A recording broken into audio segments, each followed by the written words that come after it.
The ERA-NET Cofund Blue Bioeconomy, funded under Horizon 2020 to unlock the untapped potential of aquatic bioresources and strengthen Europe's position in the blue bioeconomy. Since 2018, Blue Bio has been a catalyst for identifying new and improving existing ways of bringing bio-based products and services to the market by 49 projects funded along the value chain.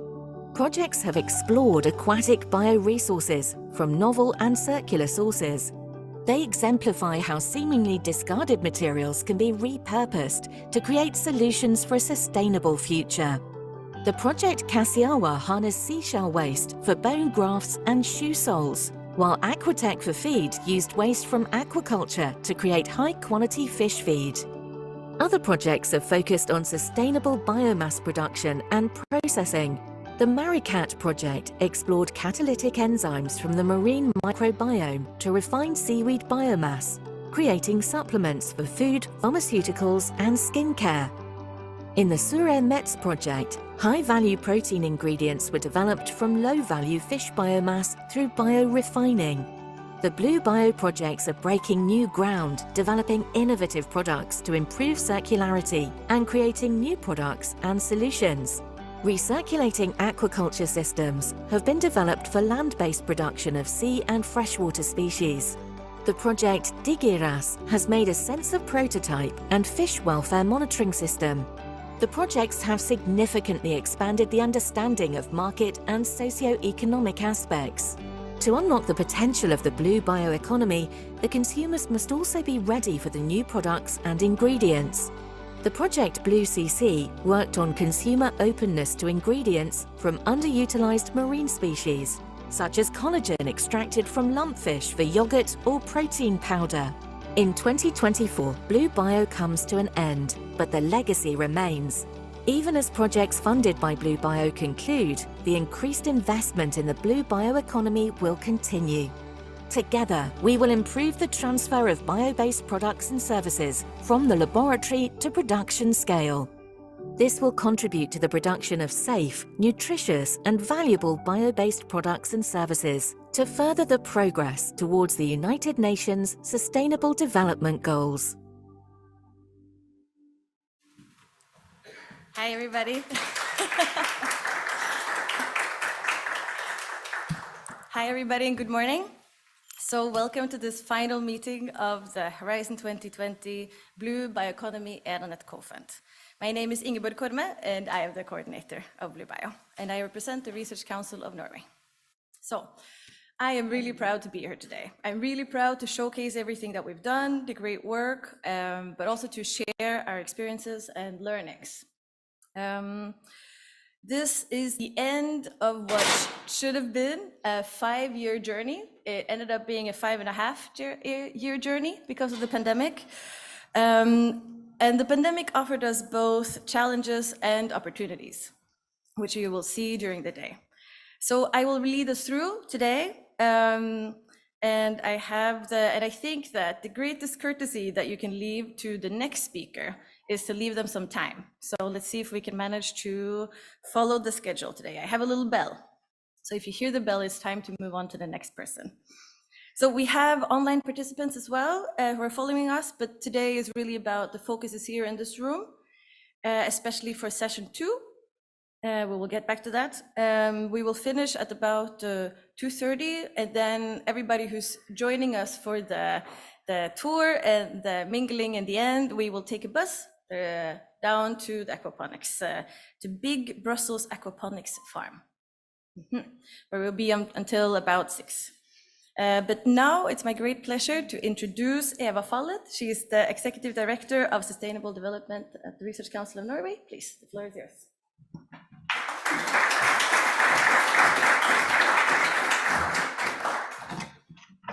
Hello, everybody, from me as well. You have a nice morning, nice weather in Brussels today. So yes, I also want to wish everybody welcome to this final meeting in this fantastic network that has been in work for several years. It's really important and I'm really proud for being here today and honored to wish everybody welcome.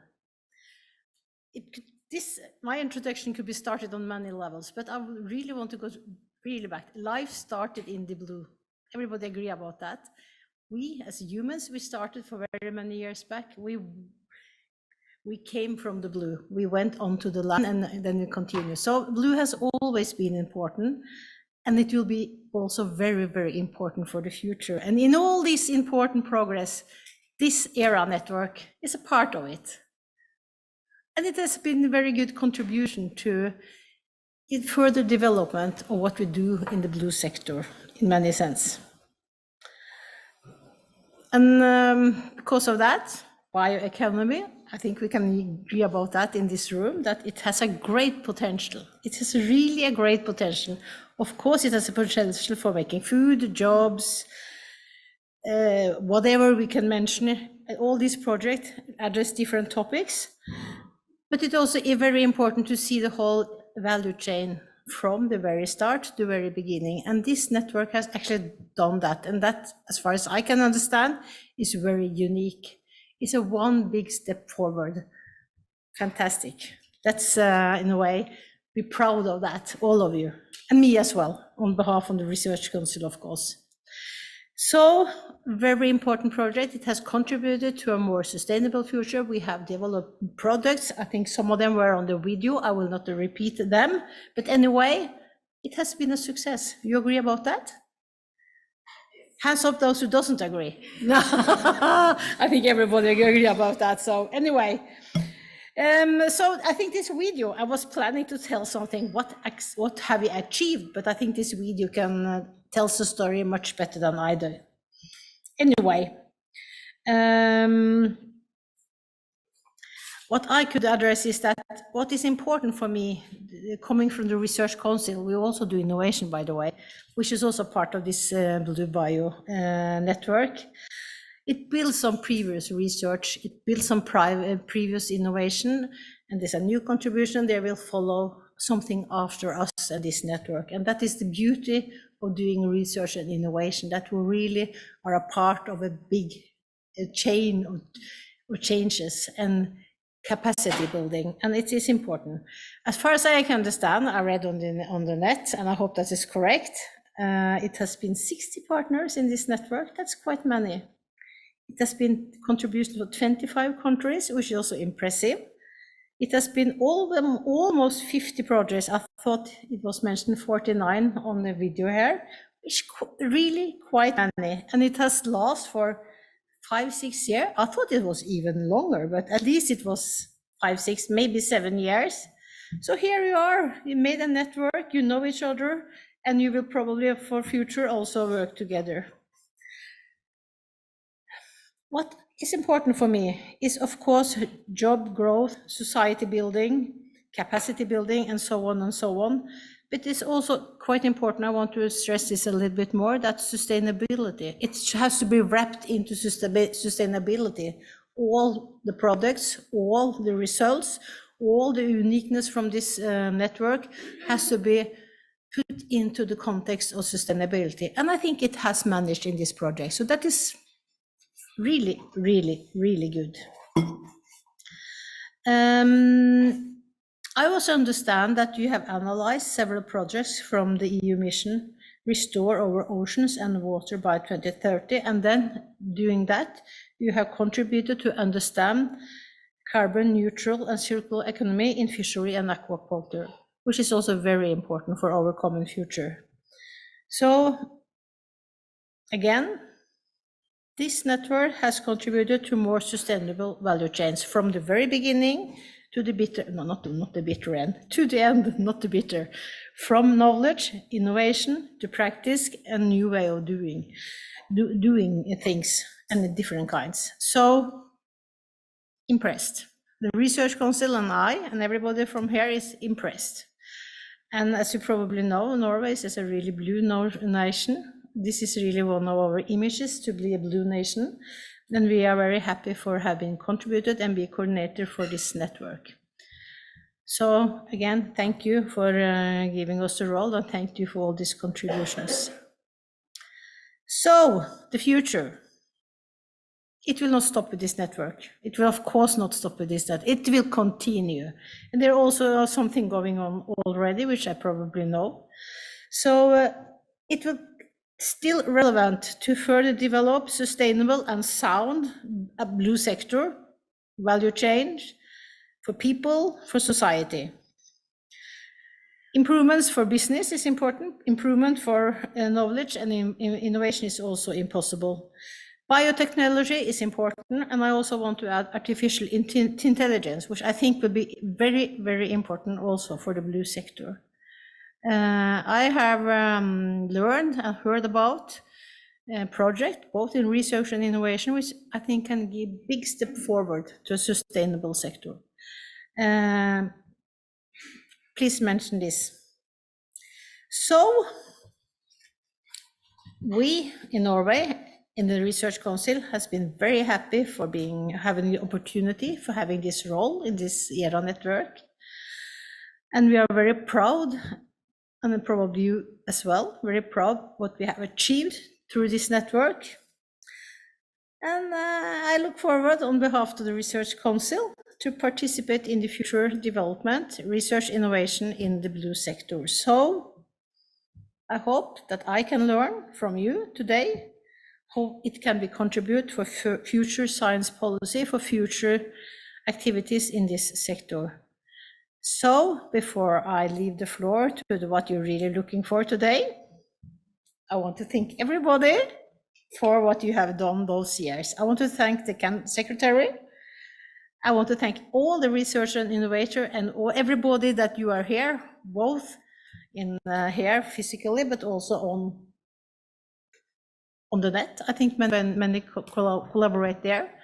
So thank you to everybody. I hope this will be a wonderful day, a remarkable ending of this network, and that we can enjoy, and that I will learn everybody to know during the day. So thank you to everybody.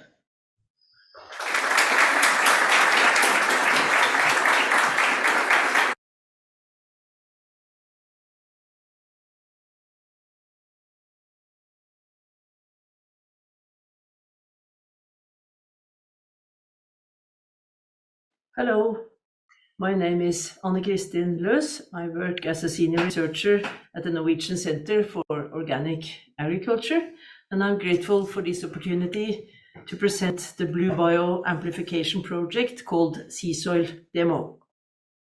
So the main project, Seasoil, has the complete title Value Creation and Ecosystem Services of European Seaweed Industry by reducing and handling potentially toxic elements from breeding to soil. And potentially toxic elements, that's the same as heavy metals like mercury and cadmium and such elements that we don't like to get into our feed or food. So the amplification project, Seasoil Demo, has the complete title Amplifying Sea Soil, Demonstrating Seaweed Fertilization Effects on Perennial Lay. And one good thing about this Seasoil Demo is that there we could have a simple little trial with fertilization effect of seaweed, which is not the topic of the main project.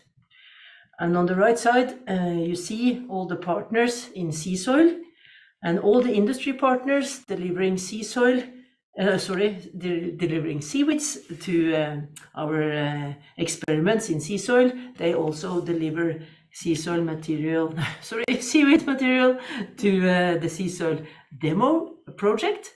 And the research partners in Seasoil Demo are Norsøk, Nofima, and Norwegian University of Life Sciences. So what we did was to have this little fertilization trial where we were measuring the growth. And the question was whether a young grass clover lay would survive a maximum application of seaweed, the maximum which we could add in over 10 years. When we look into the Norwegian regulations, they restrict the application of organic materials to soil dependent on the content of potentially toxic elements. And then cadmium content is what limits the application of seaweed. So if it is too high, you could apply up to 20 or possibly 40 tons of dry matter per hectare over 10 years. But what happens if we do that in one rate? Because transport is costly, so the farmer may want to do this only once every 10 years. That was our question, and then you can see on these photos that implied a quite high application of organic material, and we were really curious to see whether the young grass plants and clover plants were able to grow through this thick layer of seaweed material. So we put this out in the plot, sized 1.5 times 8 meter, no replicates, it was a very simple study. And then we had weekly recording of video and a close communication with the industry partners who were delivering all this material to us. And then the analysis of the plant material was conducted at the first and second cut by the Norwegian University of Life Sciences, especially to look into the concentrations of these potentially toxic elements, cadmium and arsenic.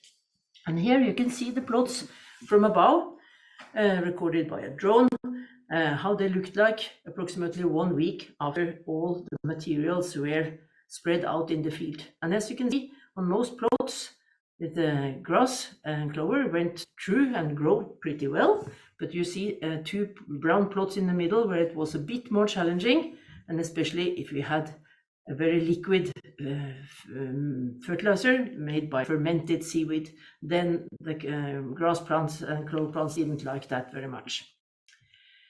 So this is the final slide. I have to make this very quickly, as you understand. So go just directly to some very general results. So we saw that the ley did survive most applications except this fermented seaweed. There only the perennial weeds survived, like couch grass and dandelion, but this canopy produced a quite high yield at the second cut. But maybe it was not such a good feed. All the materials we applied, they increased the ley yields compared to the non-fertilized control, both at the first and the second cut, except one very high application of dry weed, which then gave a low yield at the second cut.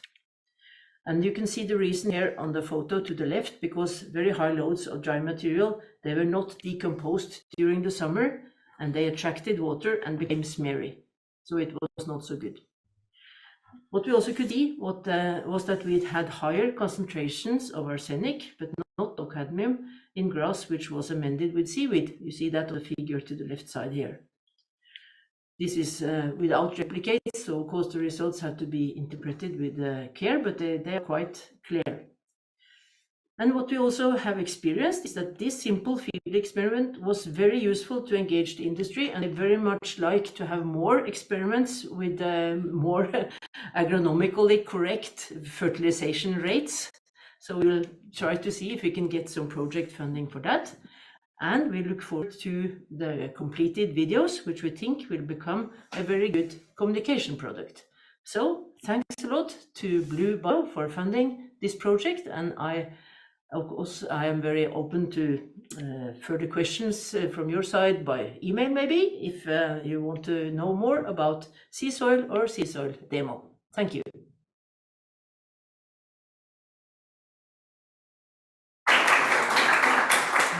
So this was an example of a project funded in our 3rd additional call. We will get back to why that is different from the others, but we thought it would be nice during the day to have some examples of the projects that we funded, even though we're today talking on a slightly higher level, perhaps. And we're starting off with the Blue Bio story, working strategically with calls. I will start. You know about Blue Bio, but quickly, we started in 2018, we're finishing now in May 24. The purpose of Blue Bio is to unlock the potential of aquatic bioresources and really identify new, but also improving existing ways of bringing bio-based products and services to the market. And I think this is the whole point, that it's about we've been working with the whole value chain, so focusing on all of the links and trying to fund projects along the whole value chain.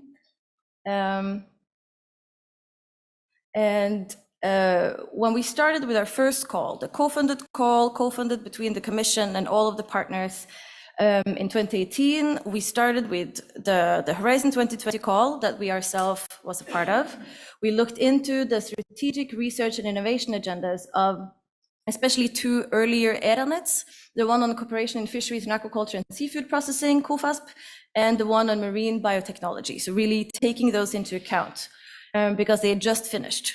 Of course, also using things like the JPI Ocean strategy framework, the national priorities of all the countries of the funders, and also looking into how we could contribute to the ongoing implementation of EU policies. I think my clicker might not be clicking.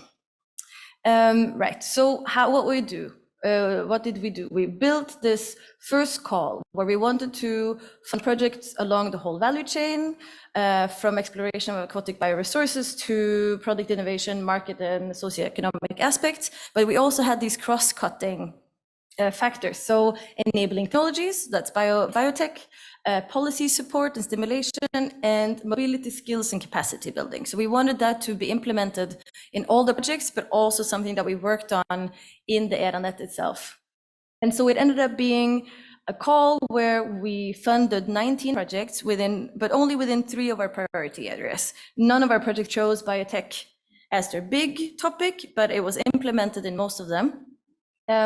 All of the projects had to have industry involvement. All of them have to increase technology readiness level during their project. And they were all subject to an ethical risk assessment. But we saw that since we didn't integrate ethics in the same way as we did with capacity building, for instance, we didn't manage to really make it a part of the projects in the same way. So when I discussed it with our ethics advisor, Siri, in the yellow shirt, she said that we should perhaps have thought about the 2-stage implementation to really ensure the long-term focus of these ethical aspects in our projects as well. So what we would recommend is that, so it worked really well to build on prior efforts to ensure stability for stakeholders and to have a clearer path of where you're going.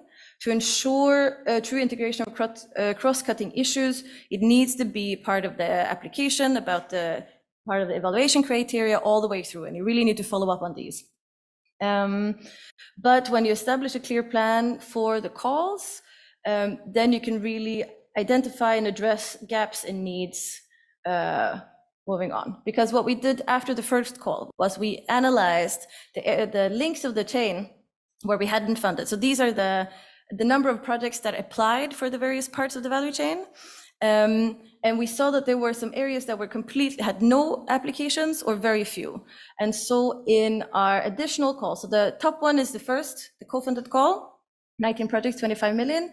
And then we have the first, second, and third additional calls. So for the first and second, we then only funded these narrower topics, basically. So really trying to fill the gaps along the whole value chain. And then the last one, Maybrit will get back to the third additional call. So if you take the time and use the resources and you have the people to analyze your calls and really looking into what did we fund, what was difficult, then you can have more, develop the scopes for your calls. But I have to say, it was more challenging with the additional calls. Narrower scope, fewer people, fewer partners interested, fewer applications, of course. Nobody had applied for those things in the first call. So fewer applications. And so the process was a little different, but still it creates impact. So that's the first of the call scope. And then I would like to invite Milvia for this next presentation. Here, thank you.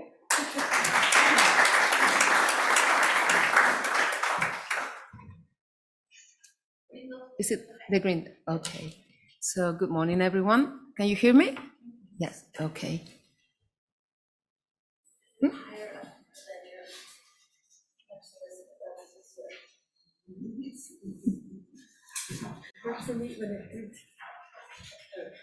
Okay, pointing. Yeah. Oh, right. Thank you. And it's the green button, yeah? Okay.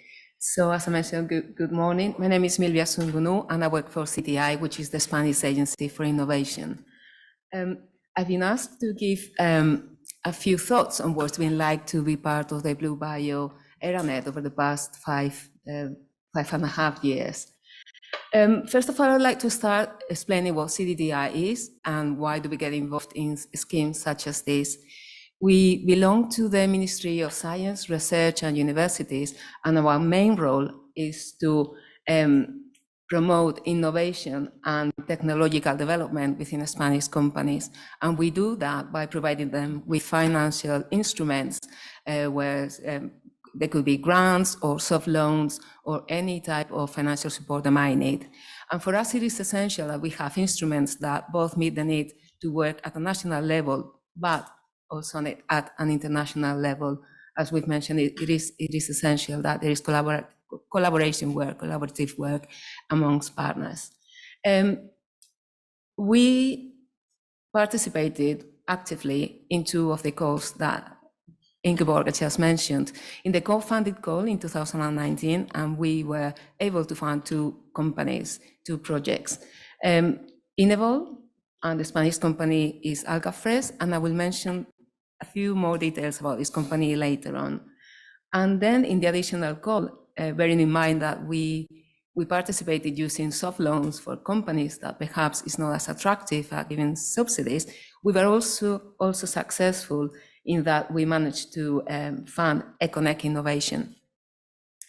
So in terms of why we get involved in schemes such as ERA-NET Cofund actions, and given in mind that we've been heavily involved in 30 plus of these schemes, is because we find it is essential for companies to be a part of international consortia. So I just wanted to touch upon some of the benefits of involving companies, the industry sector, in these projects. And I mean, there's nothing new here, but I just think it's good to have a reminder of why it is always useful to have an industrial partner. So I've narrowed it down. I mean, there are also downfalls, but given that today is the last meeting and that we are all with a positive mindset, I'm just going to keep it to the benefits.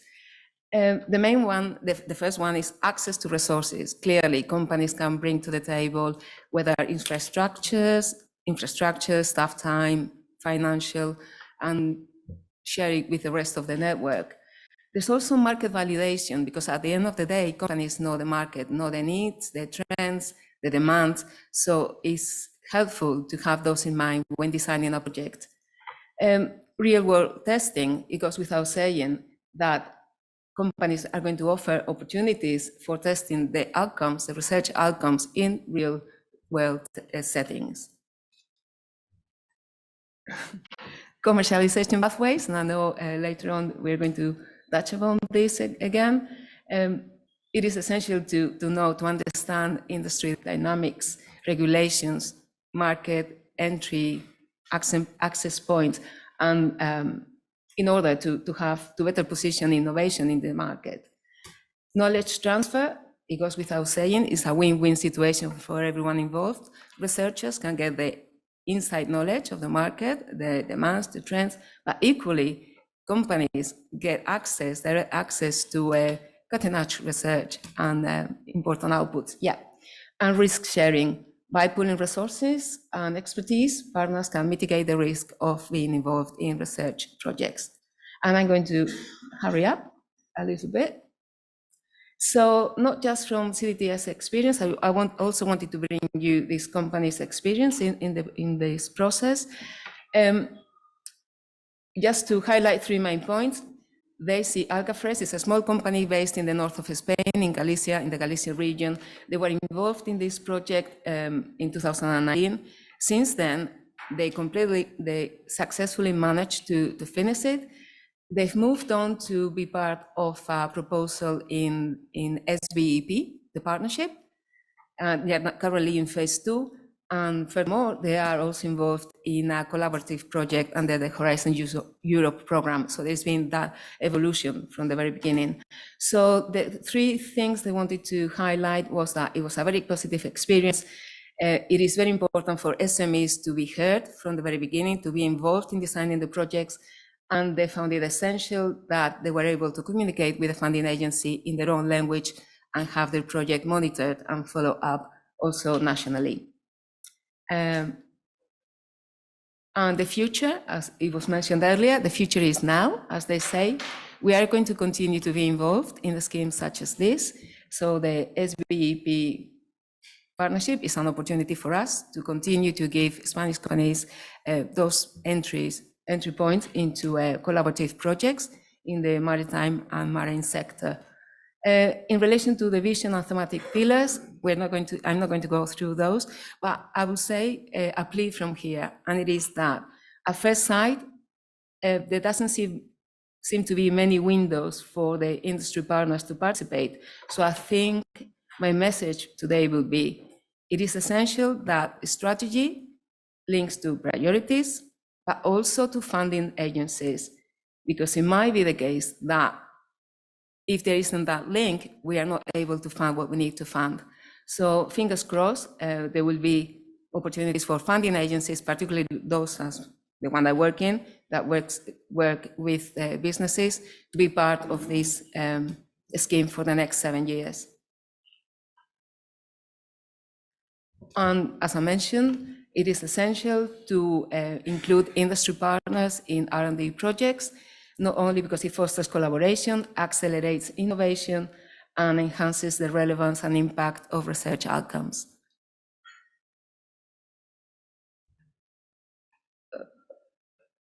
So thank you for your attention.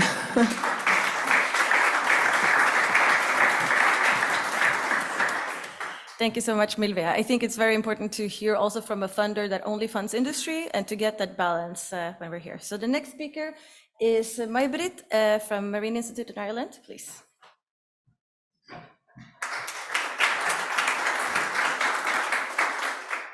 Good morning. I don't have to introduce myself because Ingeborg did, but I'm the lead in Work Package 6, which was the additional calls.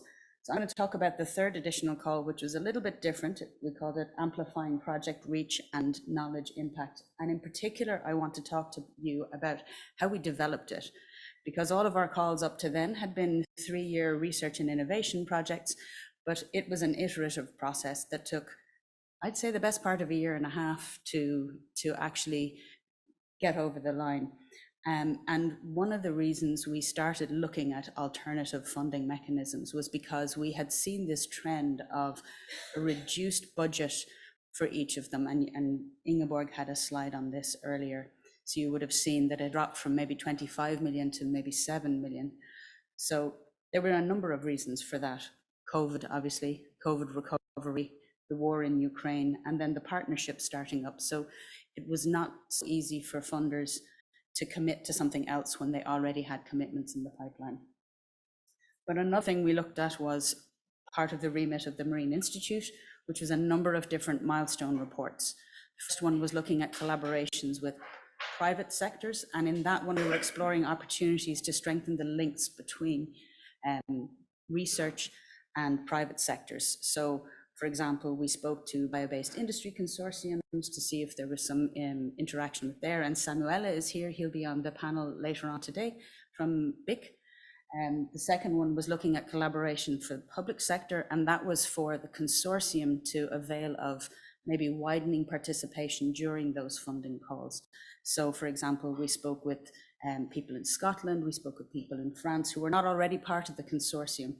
But obviously those factors that I've mentioned before led to difficulties, but also in the case of Scotland, Brexit was a big issue. So unfortunately, it wasn't possible to avail of those opportunities. And the final one was novel funding, a report on novel funding, both looking at what initiatives are out there that we could maybe signpost our projects to if they wanted to move a little further to commercialization, but also looking at how we as a consortium could maybe think a little bit outside the box.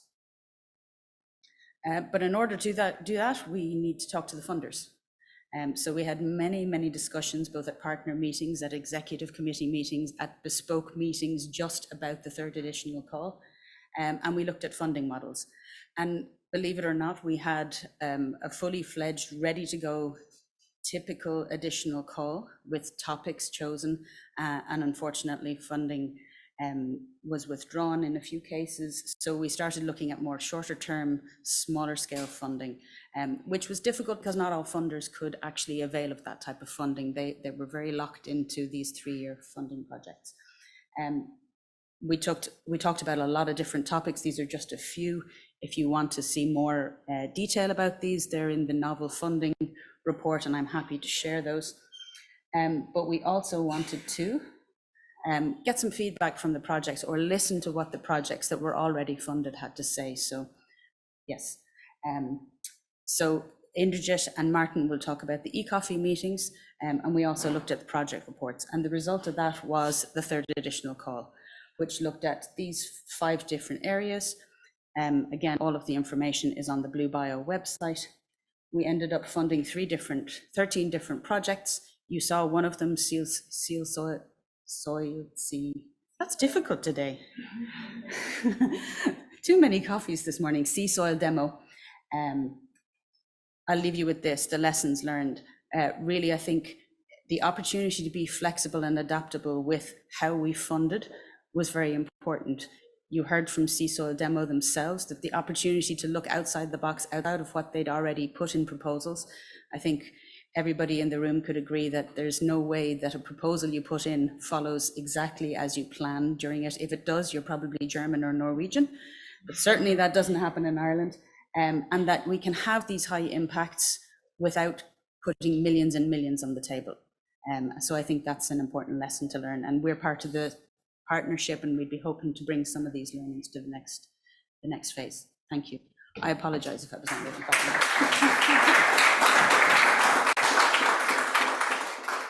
Okay, it works. Wonderful. Please, thank you. So those were the first introductions, basically, to the first session. And now we're going to have a panel.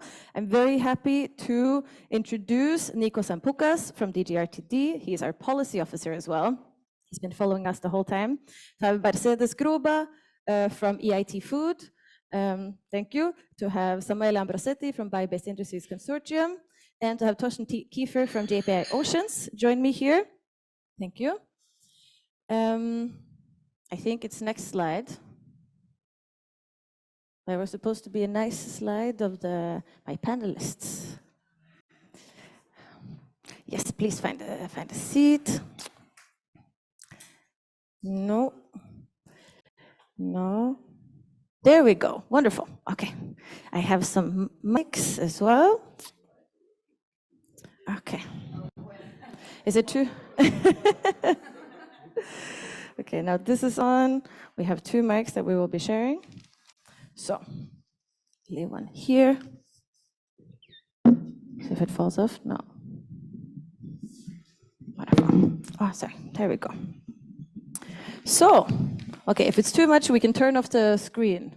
Looks like you might have a little too headlights. Thank you. Okay, you have to remember what they're called now. You can see it in the agenda. Right, so we're here because I really wanted to discuss with you how to work strategically with calls. So basically, so first I just wanted to hear a quick introduction on you, who you are, and how you and your organization work strategically with calls. So call topics or consecutive calls. I'm interested to hear. Let's we'll finish with RTD, but let's start with EIT Food, please, Mercedes. Thank you. Thank you for having me here today. So my name is Mercedes Groba. I'm the Senior Innovation Program Manager at EIT Food. For those who don't know EIT Food is the world's largest and most dynamic food innovation community funded by EU, which means we have the funding, we have the money for you to do your project and to help you with your solutions.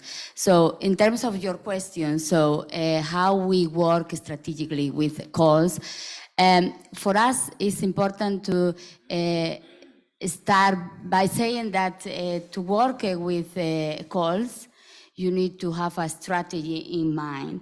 So you need to be proactive, informed, and purposeful in your efforts. So first of all, you need to understand the organization objectives. So you need to understand what are they looking for. So how your project fits with the organization goals. So second, you need to do your networking and collaboration. So build relationship with partners that will help you with your project. Also create a stronger proposal by leveraging resources, skills, and expertise from different partners. And third, you need to align your project with the requirements and criteria of the goals. So create your proposal that meet these criteria and requirements will increase the chance to get funded. Thank you. Okay, then Samuele, you have Bio-Based Industries Consortium, but you also have Circular Bio-Based Europe joint undertaking. That's it. So please, yourself first, and then how do you work with calls?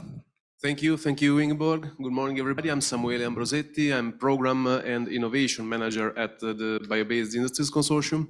So we are an association, an industry-driven, let's say, association. We have more than 250 companies by now, and more or less the same number of research and knowledge centers.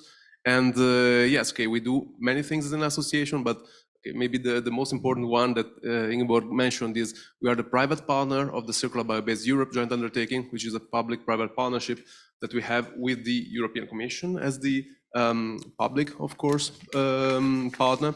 And this is basically an initiative that has a budget of 1 billion euro public funding until 2027 for programs of research and innovation across basically all the TRL spectrum from 3 to 4 and up to 8, so full-scale industrial plants already, what we call flagships. And the way that it works basically is that I think it's a pretty nice mix because we have the top-down, let's say, strategies and priorities from the public side, and then we have the bottom-up needs and challenges and opportunities also from the market, from the industries, and from the research community. So every year we publish a work program.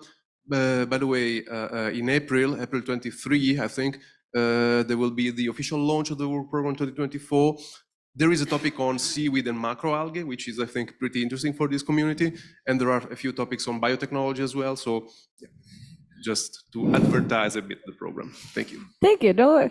So, Torsten, in JPA Oceans, how do you work with calls? You know very well. Yes, I do. So Torsten is also my boss here in Brussels. Exactly. And some here do as well. So yes, JPA Oceans, I'm Torsten Kiefer, I'm the director of JPA Oceans. And yeah, so how does that work with JPA Oceans? It is a platform for countries to align priorities and then act upon them. So JPI actually stands for Joint Programming Initiative, and that is exactly this process of identifying joint priorities and then following up with implementation. Representatives of the countries, and we are pan-European, maybe that's also important to say, so not EU specifically, but pan-European. So countries are represented by ministry representatives or by funding agencies typically. So these are implementers. Once a topic is identified among a critical amount of countries, which doesn't have to be a too high bar, but we say officially 4 countries, but it's usually really more. Once a topic is identified as being worthy of resources, of national resources to be put towards it, then it's implemented. And these resources, that can be cash, and that results then in a joint call. But it can also actually be expertise. Which is a different model than not a typical call, but more something like an expert group developing a product. It can also be infrastructure that is shared, provided by one country or by several countries and shared with others. So these are alternative models of how to add value a little bit along the lines of this fourth call of Blue Bio, which I very much appreciate. Exactly. And then, Nikos, you have the whole weight of DGRTD now. Yes, that's a big heavy. Yes, I'm Nikos Zaboukas. I'm a policy officer for fisheries and aquaculture in Directorate General for Research and Innovation. And actually, for us, this journey that finishes today started more than 5.5 years ago, something like 7-8 years ago, when we started drafting the topic for which Blue Bio applied, was selected, and was developed. And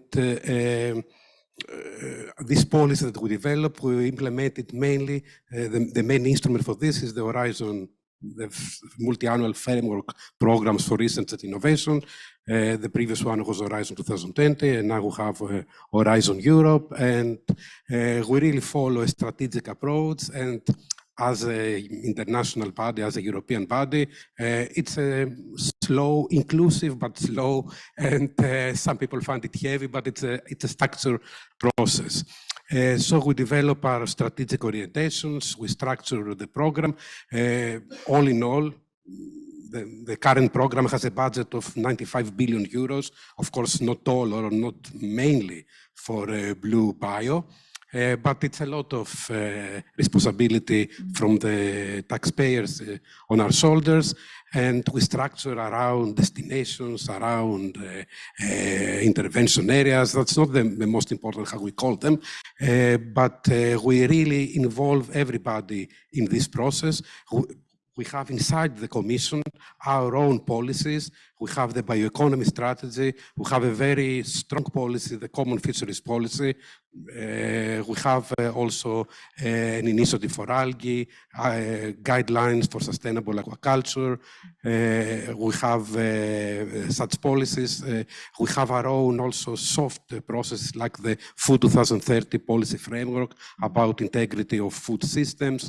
And we develop our ideas around these policies. And of course, we speak with everybody who has something to say, all the stakeholders, including other international initiatives as the European Marine Board, the technology platforms. We have the aquaculture technology platform, for example. We have the directors of the research centers with the FARO in Europe, who have the people who work in ministries or are mandated by them in agencies for fisheries and aquaculture in member states and associated countries, SCARFIS. So we listen to everybody, we co-create with everybody, and we bring our ideas to member states, to the program committee, and then with them we finally decide our program. And oh, good. Indeed, I mean, we have quite a big budget, but what JPI always says, this is just 10 or 15% of the whole research investment in marine science in Europe. Exactly. So it sounds a lot, but the vast majority is in member states. Exactly.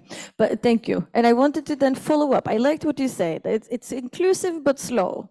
And I was thinking about, because my next question was about including industry in projects, and industry is usually fast.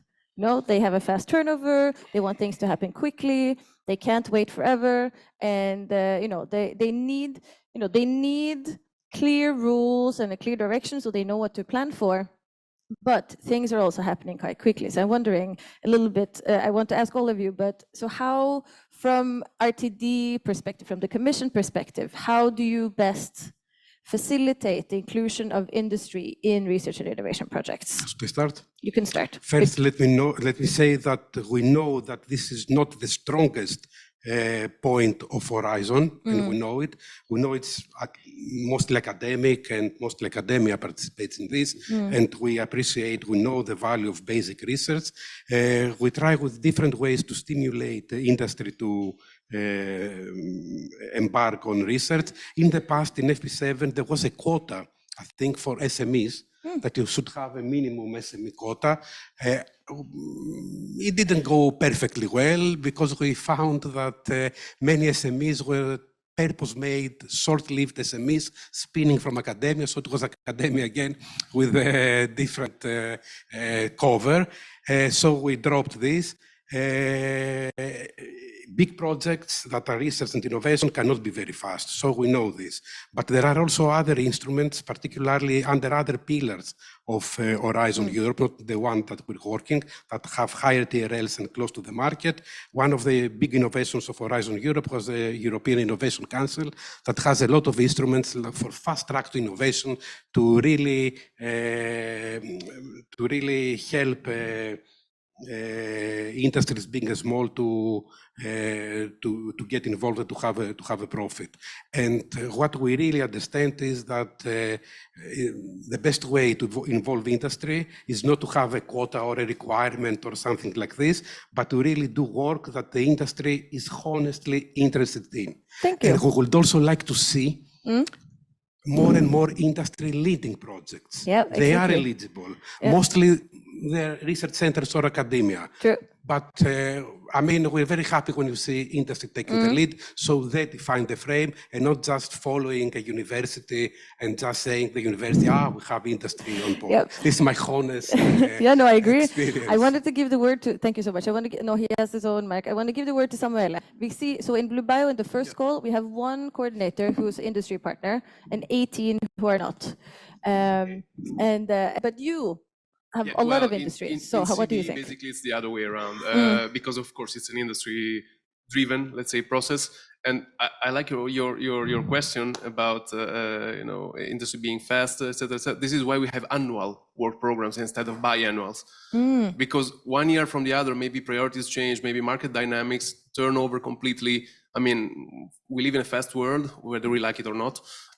We've seen with the pandemic, with the war in Ukraine, now with the crisis in the Middle East, the Suez Canal is no longer a safe, Do you way know for, that the Suez Canal is not safe anymore? Yeah, I mean, so Not everybody knows. really, disruptions happen, and so we need to be as quick as we can. Of course, we also work with a more long-term planning. We have a strategic research and innovation agenda. We have a multi-annual plan for our calls.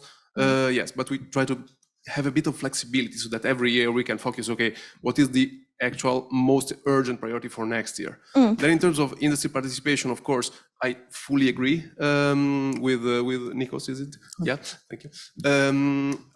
So in CBE, we have, let's say, some requirements for industry participation in high TRL elections, but okay, this is basically, let me say, formal only. The real key is setting up topics that are industrially relevant, so that naturally we will have industries leading. And by the way, when I say industry, it's not only the large industry, because sometimes there is this kind of myth that, BIC and CBE are for the large industries. This is not true. I mean, we do have the large industries, they do take a leading role, but you do have SMEs leading proposal, leading projects, even at flagship level, so at big industrial scale. And I think in CBE, 37% of the funding goes to SME. So it is a pretty high rate for an industry-driven program. Exactly. I wanted to hear about from EIT as well.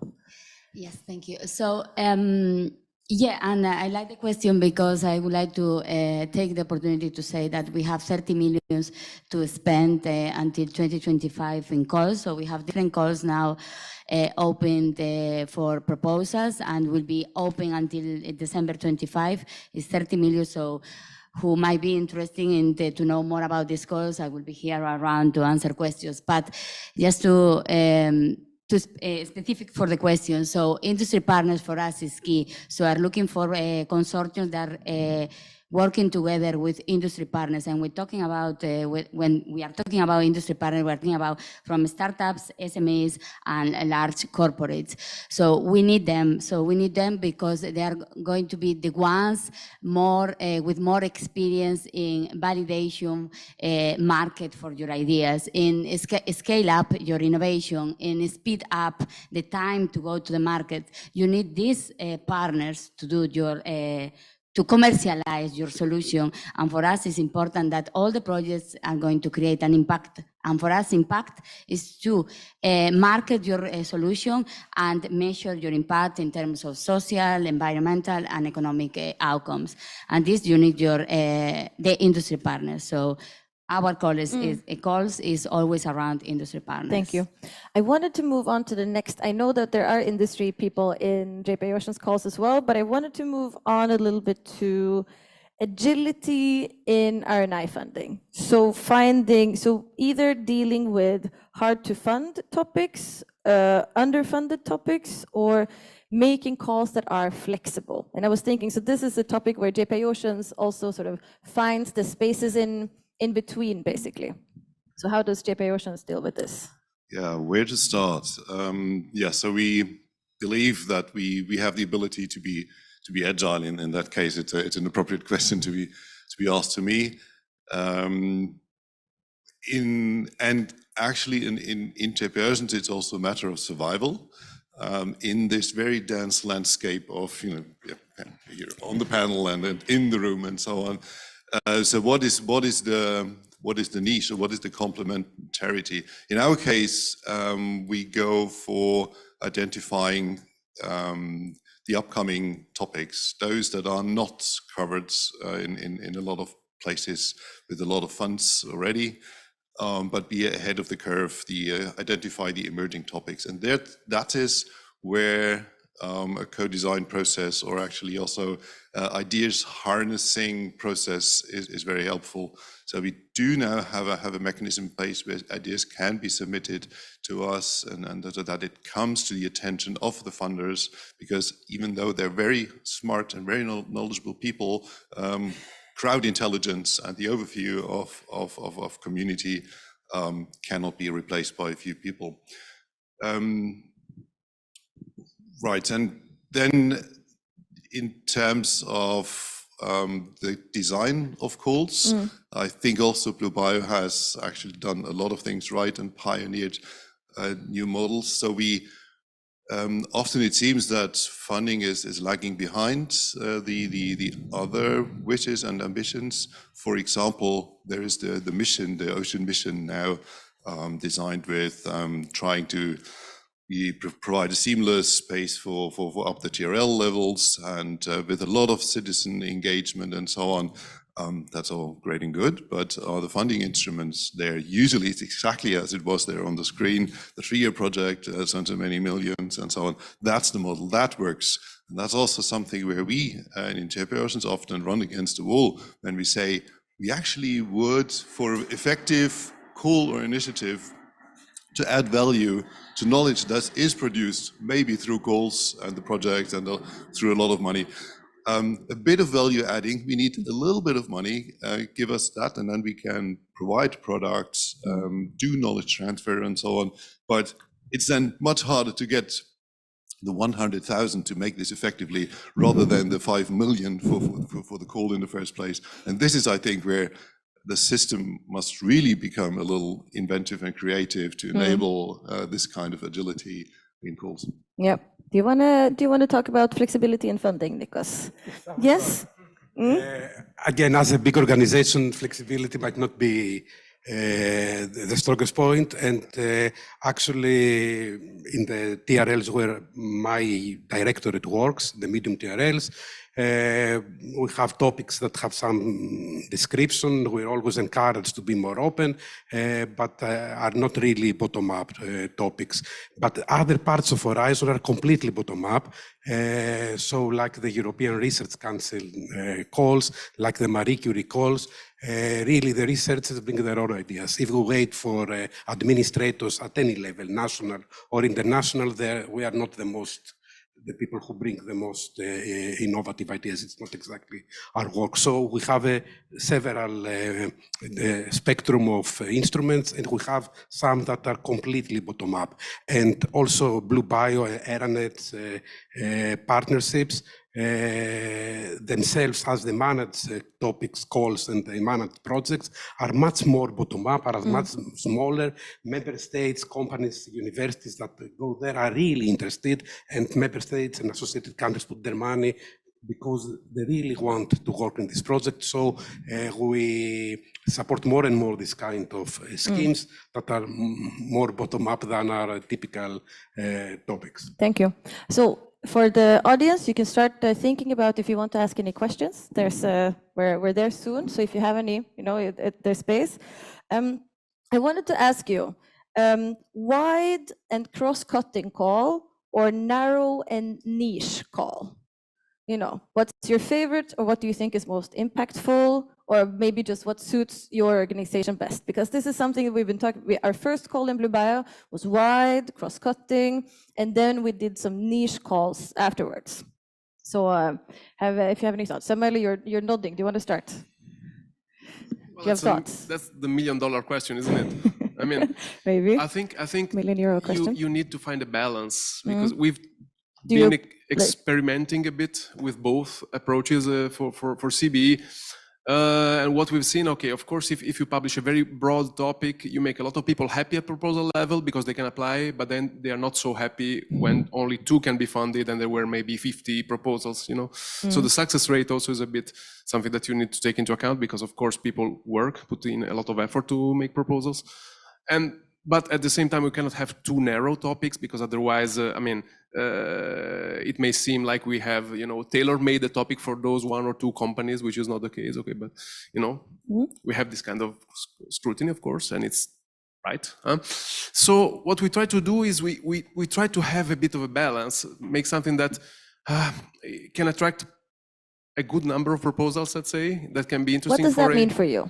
Well, 10, it depends. 50, 100? It depends. Okay. So for the flagship actions, which are the really big topics, 20 million euros of budget and full industrial scale, we expect less than 10 proposals, 5 to 8, let's say, because of course, it means that there are at least 5 to 8 companies that are willing to put on the table 100 million euros of investment and only 20 of grant, you know, in a plant. So we cannot expect too many to happen in Europe for a given sector. For a research innovation action, we can be a bit more open. Like if we have more than 20 proposals, it's already a bit of a disappointment because we're able to only fund 2. So we try to make topics narrow enough, but wide enough to be relevant, of course. And in terms of flexibility, well, we have a quite fixed framework because we are, let's say, encapsulated, let's say, in the rules of Horizon. Since last year, we have been experimenting a bit with the cascading funding. So in coordination and support actions, projects can allocate a part of their funding to publish, let's say, mini calls for, you know, vouchers or support actions to assign to other stakeholders. That's a bit of a way to, you know, reach some additional stakeholders other than just the beneficiaries of the project, and also give the projects themselves a bit of flexibility on how to allocate their activities and funding. So raise your hand if you have a question. Or else I'm going. I'll get back to you then. But I wanted to hear about you as well in EIT, because there are many EITs, right? And you're food. So in a way, you have your niche already. But what are your thoughts on wide or narrow? We are 9 EITs and we are working in food. And we have, yes, I agree with you. So balance is important. And we have more general calls and more narrow calls, which are more targeted. For example, for SMEs, now we have one open until April. We have prey-based challenges just based in a challenge that we want to solve. But also we have a more big call that we close now one window with 23 applications, proposals, and 5 collaborative projects. So the most important thing is to write the call guidelines in a clear way that you set up your priorities, your challenges that you need to address, and also a good criteria for the evaluation. So what is important in your proposal to address? Thank you. Then I think we will take the question. Use this mic. Please. Yeah, hello. My name is Oddur Gunnarsson and I represent Matís Iceland. I know a bit about you guys, been involved for a long time, but I'm very interested in the EIT because it is a very promising scheme, but we are really struggling with it, with our companies, because the problem is that working with SMEs, they have very limited funding, especially to do innovation work.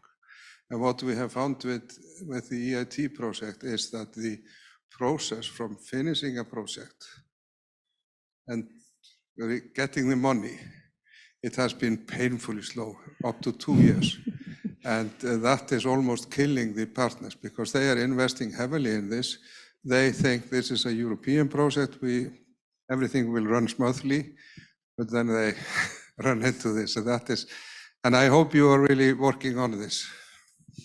Indeed, we are working on this. He's referring to the financial sustainability. We have one mechanism that if your innovation is successful, I mean, you launch in the market and you have your revenues, so you need to give back the money, which we are using that money to help another organization. But this only happens, and just to be clear here, that if your innovation is successful, if you launch on the market and you don't sell your product or your innovation is not successful, you don't need to give the money back.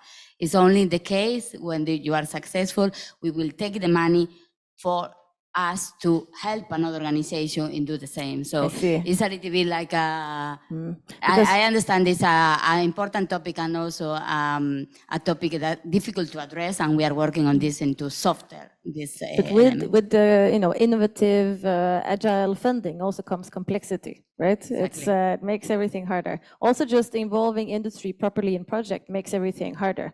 SMEs stopping SMEs and somebody buys them, they're bigger, the funding changes. There's a lot of action, a lot of interesting things. So we're going to wrap up now because we have a nice long break. So if you want to mingle and talk to the panelists in the break rather than ask a question now, that's completely fine.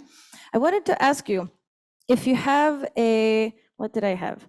Yes, like a favorite funding mechanism, or like a favorite type of call, or like a thing, either because it worked really well or because you think it's a great idea. You just haven't convinced your colleagues yet. That is a great idea. Do you have a favorite, Nikos? Am I allowed to have one? Yes, we won't tell. Okay. What I found for the blue bioeconomy more relevant are the innovation actions. I mean, basic research is not exactly what should be prioritized, I think, for this case. So innovation actions that have TRL closer to the market usually work pretty well. But that's a personal. Yeah, no, good. I wanted personal. It's wonderful. Thank you. Yeah, Torsten. Because I think, because I can't think of a good model, a favorite model, but because I was very disappointed not to be able to answer on the focused versus global or general question. Please. I say my favorite call is actually clearly one that is focused. Yep. So to have a clear position here, because I think the general calls, I find it's poorly invested money. Actually, we see examples currently of very broad initiatives with very broad calls. You should be able to identify your question that you want to be answered by research and innovation, and then you should be able to formulate a reasonably clearly defined call, and then you can invest your money in it, and you do get answers. So thank you. That's my favorite. Yeah, wonderful. Thank you. Samaila, please. Well, let's say from a personal point of view, I like open innovation concept, and from the point of view of the CBE calls, I agree with Nikos that innovation actions are the core of our activities. They're what we need to bridge the gap to the market. Exactly. Thank you. For me, probably just talking about EIT Food, my favorite call is the calls that they are more focused and near to the market. So calls that we are helping SMEs, for example, to reach the markets, and we are helping them throughout all the process on the application stage, helping you to find your partners, to collaborate with others, to guide in all the process. So a call where it's very focused and near to the market is my favorite. Thank you so much. Thank you so much. It's wonderful to hear. So if you wanted to learn a little bit about what we've done in helping our projects getting closer to the market, since that was so you have the posters around the room, and they are May-Britt's commercialization fact sheets of some of our projects. So if you want to learn more, we're going to talk about that later as well. But then thank you, a big hand of applause to the panelists. Thank you so much for joining me. Wonderful. Now we have approximately 20-minute break. There's coffee, there's more nibbles, and then we'll be back for a more interactive second session. Thank you so much.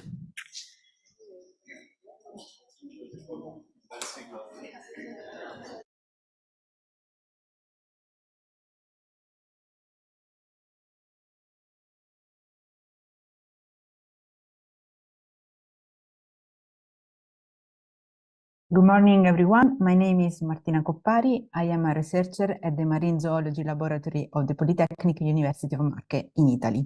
I was involved in the field activities, data analysis, and reporting of the MedSpawn project. MedSpawn is a Blue Bioeconomy project focusing on the characterization of new antibiotic principle against World Health Organization priority pathogens of sustainable produced marine sponges for nutraceutical applications. 4 partners, 1 research center, 1 from academia, and 2 private companies from 3 countries, Italy, Germany, and Greece, collaborate together to reach this main objective. The Polytechnic University of Marche from Italy was in charge of studying the biology and the ecology of the sponge species Chondrosa reniformis and Axinella polypoides in the field, and to set up a sustainable mariculture system for the 2 species. To provide this data and samples to the German partner, the Alfred Wegener Institute, who set up a recirculation aquaculture system for the ex situ sustainable production. The other 2 partners, Spongifarm from Greece and Clinifarm from Germany, were respectively responsible for the collection of the sponges and the identification of novel antibiotic mechanisms in sponges. The Polytechnic University of Marche was responsible for the monitoring of the growth rate of Chondrosa reniformis in both natural substrates in the Ancona area, Adriatic Sea, and artificial substrate in Alassio, Ligurian Sea. In these last ones, the growth rate was much higher, with the species doubling its volume annually. The presence of competition and the creeping phenomenon limit the growth in natural substrates. Contrarily, it was estimated that on artificial substrates, if only half of their surface is used, the increment of volume will be as high as 113% annually, which is ecologically sustainable. This volume also corresponds to 10 kilos of dry weight per year of biomass and to 3.1 kilos of collagen production, being also economically sustainable. The Alfred Wegener Institute was responsible for the sustainable production of sponge biomass of Chondrosa reniformis and Axinella polypoides in recirculation aquaculture systems. 3 independent systems for testing species-optimized conditions for growth were developed, with different light wavelength, variable tank drain, number of streaming pumps, and different substrate, as well as different feed variants were tested. Here are some results, with the first graph show that the collagen content of Chondrosa reniformis was not significantly affected by the substrate they grew on. The second graph showed that the diet of the sponges had a significant effect on the collagen content of Chondrosa reniformis. Indeed, the sponge fed with a self-designed powder had a significantly higher collagen content. And the third graph showed that the food quantity had a significant effect on the collagen content of Chondrosa reniformis, also depending on the sponge diet. The sponges fed with the self-designed powder had a significantly higher collagen content when they were fed twice a day. Spongifarm, together with the Polytechnic University of Marche, collected the sponge samples, providing them to Clinifarm, that was responsible of the study of the antimicrobial activity of the sponge extracts, since bacterial antimicrobial resistance is a major problem globally, estimated to cause almost 5 million deaths in 2019. Clinifarm tested more than 50 extracts from 5 different species, and the one from Axinella polypoides showed pronounced activity against Pseudomonas aeruginosa, exceeding that of the reference antibiotic tetracycline. This property might be used for the development of innovative products such as hand disinfectant containing sponge extracts or the production of sponge extracts coated gauzes. In the framework of the MedSpawn project, different human capacity building activities have been carried on. 55 master students have been trained for the maintenance of the sponges in aquaria and on sponge transplantation techniques. Staff of Spongifarm joined the Clinifarm team to learn the techniques for the extraction of antimicrobial compounds, and staff of the Polytechnic University of Marche attended the advanced training course in marine biotechnologies. So to summarize the results of the project and to hypothesize possible future research scenarios, Chondrosa reniformis can be successfully cultivated in situ, doubling its volume annually and supporting promising results also for ex situ cultivation. Accinella polypoides can be cultivated, but its current slow growth is limiting a commercial exploitation, and the two sponge species are suitable for the production of natural compounds with nutraceutical, such as collagen, and antibiotic importance, and the antibiotic activity of Accinella polypoides extracts exceed that of the reference antibiotics tetracycline, highlighting the huge potential for future research activities. Thanks for your attention.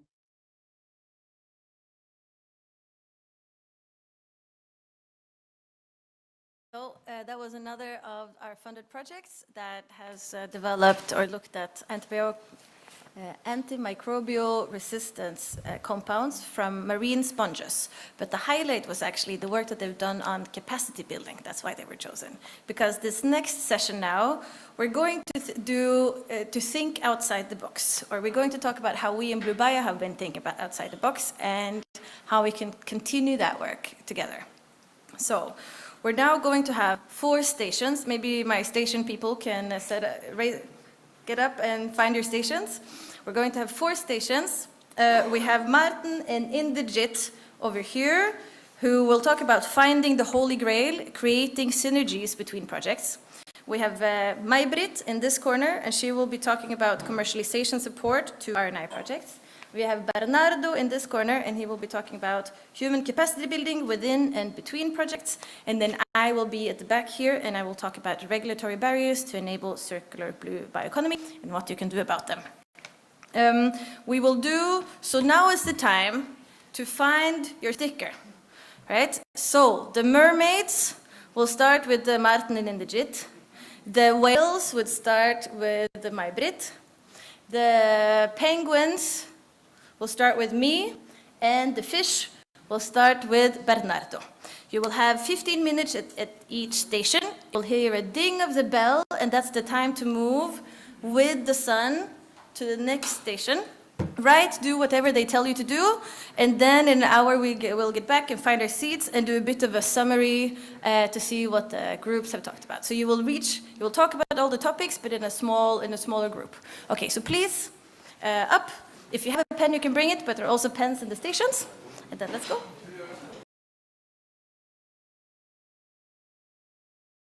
Thank you so much for joining us in the little group work. I hope you felt a bit of a team spirit in each of the teams. Since this is not a scout camp, I will not ask you to make a song and a dance by the end of the day. But, you know, it's appreciated when we're at the aquaponics farm. So now I wanted to, Indigit is working hard to think some smart thoughts, and it looks like May-Britt is as well. Dino, you look very relaxed. Maybe you can start. Just the 2 minutes, so like a quick summary of, I want a quick summary of some points that were interesting from your station. Yeah. Please. Oh. I will try. Of course, I had no time to read all the feedback from the attendants up to now, but I guess that one of the interesting points that emerged from the discussion was about how to quantify the impact, for example, of human capacity building, because yes, we can have a certain number of PhD students or Master of Science students are recruited by project coordinators for the developing, for assistance, supporting the funded project. But of course, it is also important not only to enumerate to have some of the students involved, but also the way how these students, in this case, for example, just to have an example, of personnel that can be involved in the training, of course. How their time is used and how much time, for example, they spend in the private company involved in the partnership of the funded project. And I can remember there are also there were some many interesting points that would need to be considered also for the future. I mean, because what I asked to the attendants is to get suggestions or recommendations for new initiatives, including the Sustainable Economy Partnership. Thank you, Dino. Okay, then I will try and say a few words from mine. You look calmer now, both of you, all of you. Good. So in the policy one, we talked about how we need a loop to have a loop of information between ministries, authorities, or maybe food safety authorities, research and funding agencies to have this feedback of topics that we need to address and how to do it, have the calls on that, and then to sort of feed the research results back to policymakers and to the industry so that we have this important connection, and that we need to then therefore design calls that fit that need. And if we want to incorporate policy or addressing policy in our projects, it really needs to be part of the call, needs to be part of the application and evaluation. So you really need to work to integrate it. And that maybe we need to think about multidisciplinarity wider and wider. It gives more complexity the wider you go, but also maybe more value. And that there might be some need for some innovative thinking also in policy and regulations, that how do you make policies open for innovative and emerging species or topics? You know, how can you be ready for new species or new topics? And that the breaking silos take a bit of work and dissemination activities, and that we also need to train our scientists to communicate and disseminate their results to policymakers, and this is quite a challenging task. Okay, then May-Britt, do you want to go next? Yeah, thanks. Hi, Robert, the Penguin Group was not the best, by the way. That was his first statement to me. So we talked about fact sheets. So there was a lot of good ideas. First one being that we probably should have started this earlier. This was an additional activity that hadn't been originally thought about. So starting earlier and engaging better with the consortia, the project consortia, and perhaps talking to them about how better to communicate and to think about the commercialization aspect at an earlier point in time.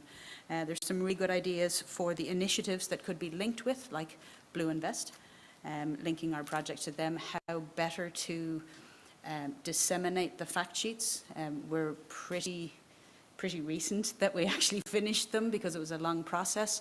So thinking about the next steps earlier on would be a good learning for the Sustainable Blue Economy Partnership. People wanted to see a little bit more information on the fact sheets themselves. So for example, the company names, contact details, maybe linked to more information about it. There was one really interesting example of call design, maybe looking at how we could address commercialization needs through a call and get a consortium to look at it, because what we faced was resource issues and timing and people changing contracts. And lots and lots of ideas of who we could actually engage with that we hadn't come up with before. So, yeah, thank you. Oh, I'm stuck. Can I mention Blue Bio Match while I'm here? Because I got a card for it. That was another thing, is databases, having a database of what we're doing and then a database of investors so that you could link the two. Okay, am I the last one between a good lunch and okay? So I'll make it very quick. No, so you are all been participating in this task and been answering the questions. So the first one was, what are the strengths of the e-coffee meeting? We got 2 winners. That is knowledge. One note here, it says knowledge sharing, build relationship, and networking. And also on the other one, there's one extra thing, that is brainstorming opportunities, so that you get to talk about things and come up with new ideas.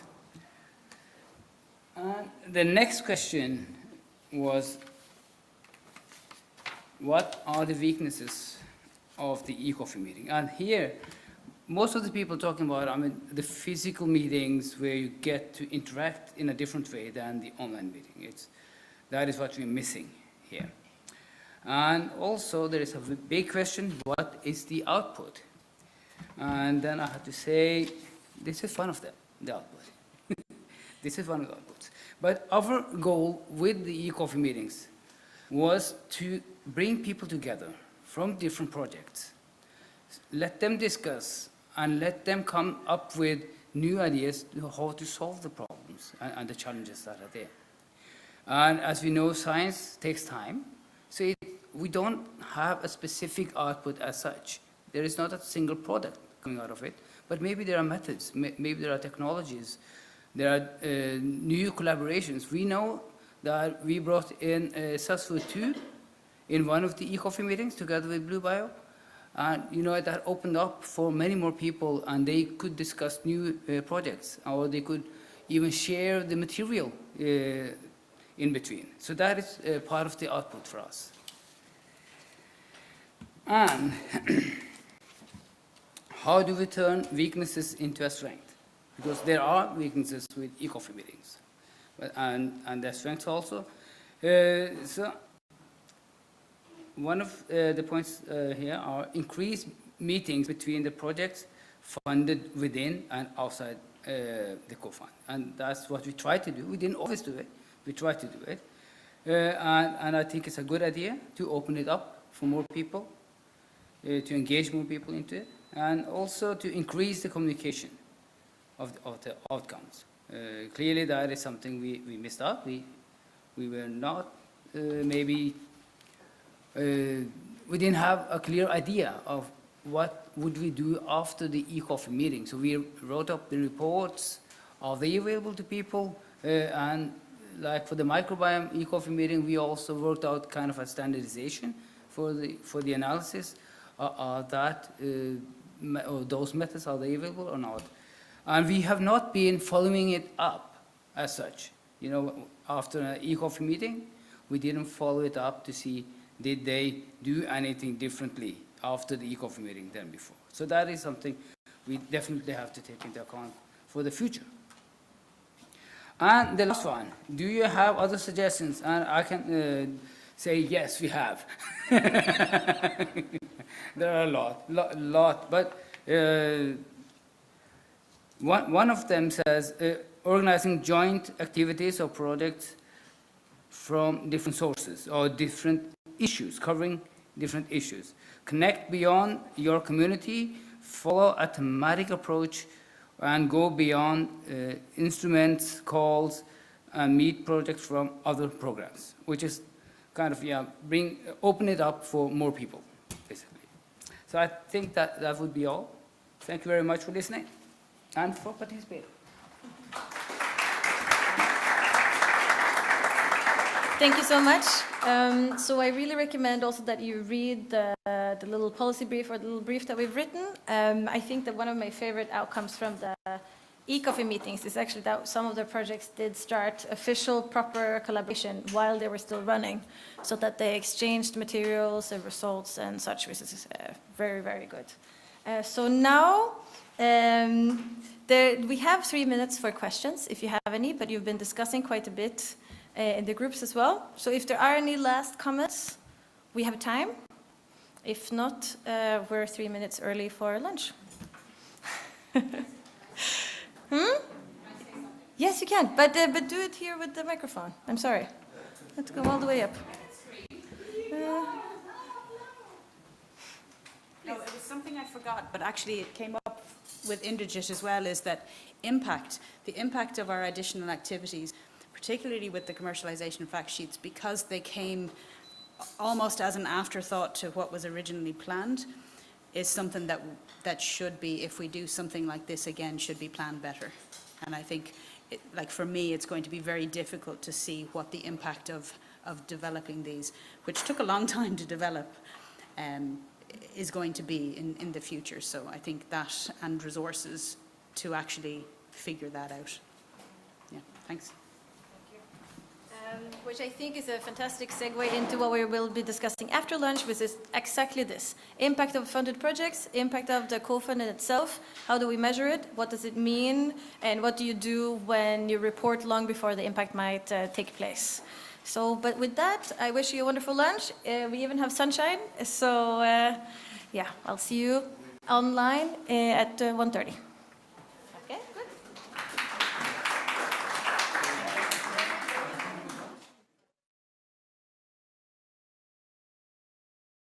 So now, for the last session, we're going to talk about impact of Blue Bio, of the projects and of the Cofund in itself and what that means.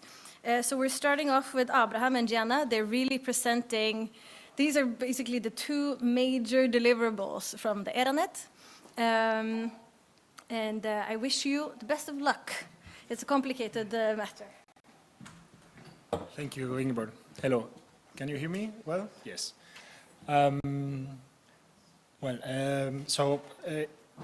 Is it working? Yeah. So Inderjit, you were saying that your time to speak was a difficult one before lunch. Mine is even more difficult right after lunch.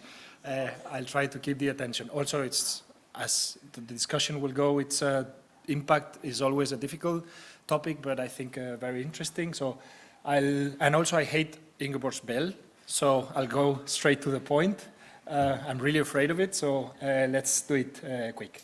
My name is Abraham Trujillo. Most of you know me. I work for the Agencia Estatal de Investigación, the state research agency in Spain, giving support to my colleague Esther in this project and others. And our task in Blue Bio was do the follow-up and monitoring of all the funded projects. And as Ingeborg said, we have, together with RCN, the responsibility of reporting to the European Commission on impact of the Blue Bio projects. Focusing, we're trying to keep a broad view in the exercise, but we are focusing mostly on the 19 projects co-funded under the first call of Blue Bio. The one was, we've seen this morning, the one that was launched at the end of 2018 by 20 agencies of 16 countries. Apologies, Jana, because I've used your slide, but I'm not going to go all over through the slide. I just wanted to, again, explain what's the whole ecosystem of projects and calls, and that we are focusing in our impact exercise only on the projects of the first co-funded call. The analysis we are structuring the analysis in 3 pillars. We are analyzing what's the impact on new products, services, and improved processes. Then on the improvement of professional skills, as I'm very happy that we did this stations exercise, because most of the information in the slides, we have been through the different stations right before lunch. And then another section on the impact relating to the industrial involvement and the stakeholders' engagement. So if we go also, I'm not going to list all the examples, and I haven't really done an exhaustive list of project result, but I wanted to put some of the most inspiring ones. For instance, in terms of new products, we've seen bio-ink extract from all marine alginate and salmon roe extract for 3D printing. We have salmon microbiome genome atlas. We have sponge extracts for antibiotics. So a number of new products really with high potential to make some impact in the future. Also, in terms of byproducts, for instance, we've seen a few of them that have created patents. For instance, bioactive substance from unfertilized salmon roe used to dress burn wounds, so a lot of potential in the health sector also. And even in terms of processes, they have been very, very inspiring and important results in the processes improvement. For instance, there is a project that has dramatically increased the efficiency in the exercise of extracting collagen, for instance, from hours to minutes, and other processes that are that have, again, a lot of potential. Then we can enter in the impact discussion, how this is going to be measured. Oh, no, sorry. In terms of capacity building, this is what I said. I will try to go quickly because we've seen in Professor Spati's station all the exercises that were done around human capacity building to maximize impact. So I think I'll skip that. But I wanted to just show a few numbers of aggregated data. That is, we have almost 60 different positions engaged in the projects, mobility of 29 researchers, mostly seeing industrial partners as the recipient of these mobility exercises. And then I'll explain later what is this red sign there, because it's about the whole discussion on impact. Again, on industrial involvement and stakeholders engagement, once again, I will not, Ingeborg explained this morning also very well, a few of the aspects that made these a core part of our projects, the fact of obliging from the very beginning, of having industrial partners in the eligible projects, pushing the projects to commit to higher TRLs from conception to development. So a few decisions that were not always easy. Our funding agency, for instance, we don't fund industry. So in the geometry of the Blue Bio ERA-NET, it was already a challenge to agree on call text with certain conditions. So I think this is one achievement of the ERA-NET itself that maybe Gianna can also later comment on as an impact of the instrument, not so much on the projects. What we've seen on the commercialization station, the wonderful guide from the fact sheets. So the whole exercise on commercialization, I think it has also created a strong impact. The fact that we were using also industry contacts from past initiatives, so taking information and the work done in ERA-NBT and COFASP, it has been from the idea, the conceptual idea of the ECOFI meetings to work with the industry already involved in those initiatives. It has been also very important. A few numbers, again, aggregated numbers here, almost 60 industrial partners involved, a large number of SMEs involved in the projects, higher TRLs for most of the projects. And for stakeholders engagement, for instance, the information we got through the reporting exercises was very difficult to analyze, very heterogeneous. And here's where we come really to the meat and bone of the discussion in this afternoon, which is how difficult it is for some of the aspects and some of the indicators to measure impact. That is the red sign. Is this slide now a few limitations we have to the exercise of impact measurement. When we talk about at project level, most of the KPIs, the key performance indicators that we use to get information from the projects and to do the reporting obligation they have towards our role in the ERA-NET, most of them, they have to be designed and agreed by the whole ERA-NET, even when the projects are not even, they don't even exist. So the experience we've had in the different calls and the different reporting exercises is that some indicators, they work very well, and some others, the dialogue with the project coordinators and the information they provide is very difficult, and it's very difficult to maximize. I don't know, I can put a few examples there. Stakeholders engagement, as I said, the interpretations you get about what someone understands as an engagement with stakeholders is very different, very difficult to analyze. So it's one of the indicators that haven't worked so well.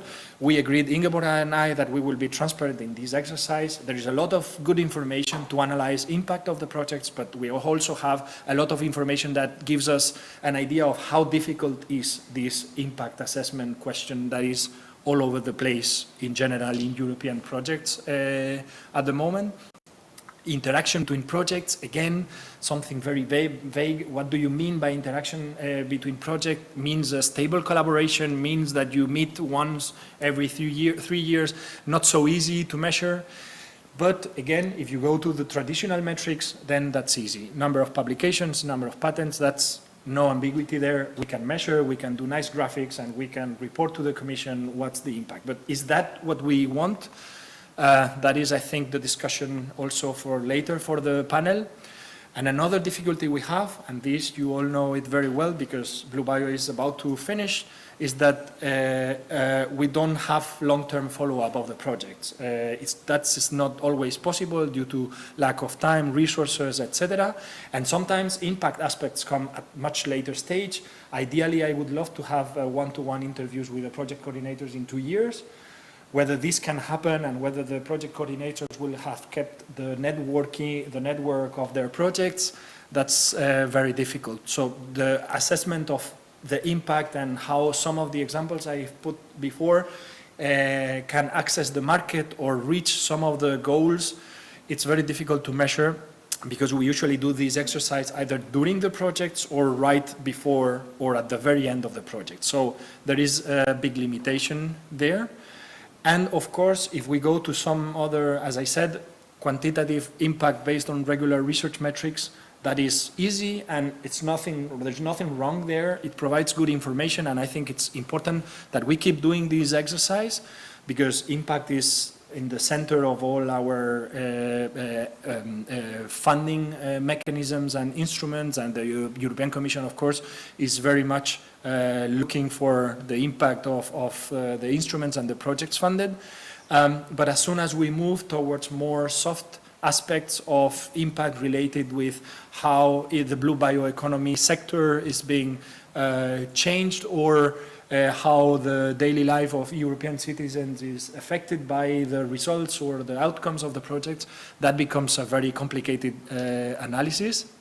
And then we have some things that we've done in Blue Bio that are also very difficult to include in that report and measure a real impact of that. I can put the example of Ingeborg's station, what she presented about the policy brief on regulatory barriers. How can we follow up on what's the impact at legislative level of that? There are elections in June. Are the same MEPs following? So very difficult to keep track on the long term of that. And last of our ideas, how, for instance, can we measure the impact of building this Blue Bio community that comes from ERA-NET Cofund and has consolidated in Blue Bio? We have a very good example, for instance, that Margarita and Thorsten and other colleagues involved in SBEP, they know very well, is that the first call of the next instrument with very different topics, there was a huge success of the priority area that is very closely linked with Blue Bio. So why most of the projects funded under the first call of sustainable blue economy has been so successful? Maybe it's because of the community of Blue Bio knowing each other, being ready for applying to others, funding other sources. So it creates this network that I am truly convinced that it has a huge impact. Now, how do you measure this? That's very difficult. So yeah, food for thought for the panel now. Thank you. Thank you, Abraham. And now Gianna will give the last speech, this talk. And Gianna just has a small task of summarizing all the impact of the whole ERA-NET. Thank you. It's much better. How does it? It is open? Yeah. Okay. So,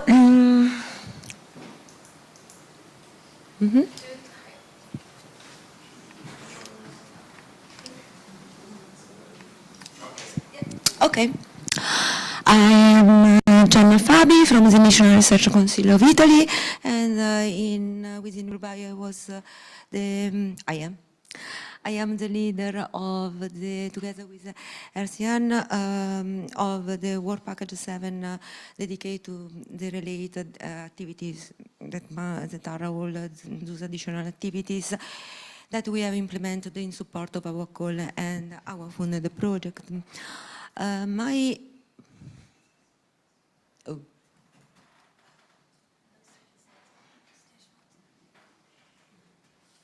Doesn't work? Okay. My presentation consists of two parts. The first session is a summary of the overall impact reached by Blue Bio, compared with the expected one in terms of numbers where possible, because as Abram has already explained to you, some impacts are difficult to measure in terms of metrics. And practically it is a summary of what extensively explained by my colleagues thus far, so I will move very fast on this session. In the second part, I will present to you the list of those actions we consider have been more effective to achieve this impact and to maximize them. Looking at the expected impact, as you know, our Cofund was created to establish a coordinated research and development funding scheme to strengthen the Europe position in the field of the blue bioeconomy. It was specifically designed to have an impact on a number of issues, ranging from creating new products and services and improve the use of side stream from fisheries and aquaculture, to increasing professional skill and jobs in the blue bioeconomy, improving cooperation with relevant actors, informing consumers, and work on policies, all under the umbrella of the Sustainable Development Goals. Moving to the achieved impacts, with regard to the main objective, a total of 30 funding organizations launched 4 calls, funding 49 projects with a total budget of around 38 million euro from national funds, plus 6 million euro from the European Commission for the Cofund call. In terms of specific issues, the first one was to foster cooperation between research and industry to create and bring new products and processes to the market. And the outcomes in this case were that each project consortium included from 1 to 5 companies, and now we have at least 28 products or processes close to market readiness. For the second issue, that it was to achieve the zero waste from fisheries and aquaculture, we have that at least 26 funded projects specifically deals on the use of byproducts from fisheries and aquaculture. Boosting cooperation with the relevant organization, association, and project led to a significant increase of the impact and visibility of Blue Bio, and allowed to better line our efforts for the cause, and gave us useful inputs for the implementation of our call for the foresight process and for the our additional activities. To increase professional skill and job opportunities, the 19 projects funded within the Cofund call organize at least 3 training courses, initiate at least 14 interaction, and engaged around 70, as Abram showed before, around 70 people amongst the PhD, master, and postdoctoral position. In addition, in Blue Bio, we organized directly 3 training courses, which were attended by 75 trainers. To share their findings with the wide public, anyway, as Abraham said, it is very likely that this data will increase in the future due to the activities that will be carried out by the other project funded in our additional calls. The same will be for the communication efforts. As I was saying, to share, for sharing the findings to the wide public, the 19 project of the Cofund call organized or attended 18 workshops with the stakeholder and coordinate 3 citizen sites. From Blue Bio side, we share the information on our course, on the project selection process, on the additional activities, participating at 7 international events, at the event at the European Parliament, and through several articles on Eurofish and Fish Farmer magazine. The Blue Bio contribute, as so this morning, the Blue Bio contributed to policymaker mainly consisted in the production of our policy brief, which was presented and discussed at the event at the European Parliament, and in the production of our strategic knowledge innovation agenda, which give an insight of the needs in the Blue Bioeconomy looking forward to 2050, and was presented at the Scar Fishery and Aquaculture Committee. Then, in addition, some of our projects produced the white papers. Finally, our Cofund was expected to support the Sustainable Development Goals 2 and 14, focusing on sustainable food system and ending overfishing. Including this target into our goals and into our foresight exercise, the results were that most of the priorities identified in our SKIA are related to this target, but go also beyond because they include, for example, also marine pollution. And on the other side, our funded projects addressed at least 12 out of the 25 priorities identified by the foresight exercise, as shown by this green rows in the priority, in the list of the priority. Then, moving to the second part. As I said before, this is a list of those activities that we consider may be useful to maximize the impact of European funding instrument and consortia.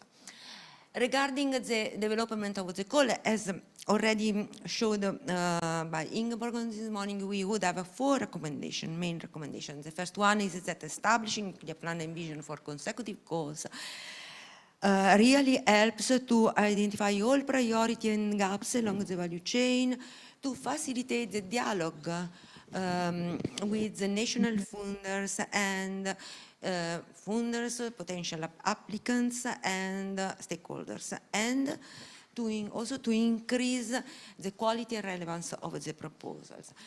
Building on the effort of previous initiative ensures stability for applicants and help to outline a clear path toward long strategic goals. The second one is that identify gaps after the initial call enables more precise and focused scopes in the subsequent calls. It could be more challenging in this case to engage funders, but in our experience, it significantly increases the impact on the challenging topics. Third, if there are drivers that are believed to be essential for the impact of the funded project, like, for example, the increase of TRL of new products or the implementation of ACB activities, they have to be included in the call test and follow up on while monitoring the project. Finally, having complementary precision funds can increase the impact of already funded project, stated that the targeted call are developed with a deep knowledge of the already funded project. That is very important. Then we have a number of additional actions that can be considered as best practices to maximize the impacts of the Cofund and of the funded project. The first thing that we learned is that to really implement a value chain approach, it is essential to push an overarching strategy focus with the concrete action in the goal, scope, and design, along with the human resource specifically devoted to this. Second, creating a meeting space between funders and project, between projects of the same call and of different calls, and between the projects funded within and outside the Cofund, can lead to knowledge exchange and synergy between the project, with engagement going beyond the project coordinator. Having an overview of existing funded project helps funder prevent duplication efforts and address gaps in research and innovation. In this case, timing overlap between consecutive initiatives ensures the continuation of the infrastructure which are necessary for this overview. In terms of commercialization, making mandatory the inclusion of industrial partner and material increase in the project, foster cooperation between research and industry, and ensure a progress towards market application. The last one, mandating, monitoring, and supporting ACB and training mobility activity within the project actually contribute to increase the professional skill and the job opportunities in the field of the blue bioeconomy, including the ACB activity as a KPI in the evaluation process of projects. Makes such activities a focal point for the projects, and engaging in dialogue with the project coordinators helps to adapt the action to the project needs and to identify topics and the best practices for future development. Monitoring and evaluation framework help to assess the project performance against the key objective, so making the impact of the project clear, and the mid and term meeting can be useful forum for exchange within and between projects. Researcher, technology developers, and funders have to work together to ensure that the findings of the projects are really useful for the society, and having an independent advisor can help to ensure that the evaluation process of ethics is steady and reliable. Finally, the last one, building a detailed foresight process help to identify needs for the future bioeconomy and to develop the joint research program to implement the blue bioeconomy value chain, resulting in a lasting impact of the Cofund. We hope that this recommendation may be useful for the ongoing and future consortia. First of all, the Sustainable Blue Economy Partnership that is, as you know, an extension of our Cofund. Thank you so much, and sorry. Well, thank you, Gianna. Thank you so much. Exactly, and then we have, Mr. John? Yes. We also have the published report available by the door. So if you want to have more time when you go through the recommendations and everything, then Gianna's work is also here by the door before we leave. So now I would like to welcome the last panel.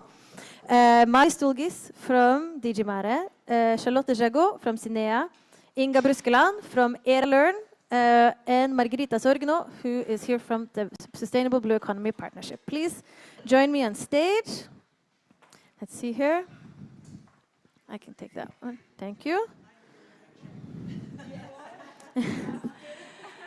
And then I need both. Oh, yes, exactly. So for this panel, we have an open chair. So for this panel, it's called a fishbowl for some reason. I'm not quite sure why. But if you have a question, and you want to ask your question, what you have to do is you have to come up and sit in the chair. And then you can ask your question, join the discussion, and then if somebody else wants to ask a question, they come up and they replace you, and you can go back down. All right. So it's a possibility for you to join in a different way if you want. But I have lots of questions for you, so we won't be idle if we don't get any questions from the audience. So first, we're here to talk about impact, and it's quite challenging, I think. So I think I want to start with, quickly, who you are, where you're from, and how do you measure impact? Like in one way that where you are, measure impact of projects. So, Maris, are you ready to start? Yeah. But to use this one. There we go. Hello. Yeah.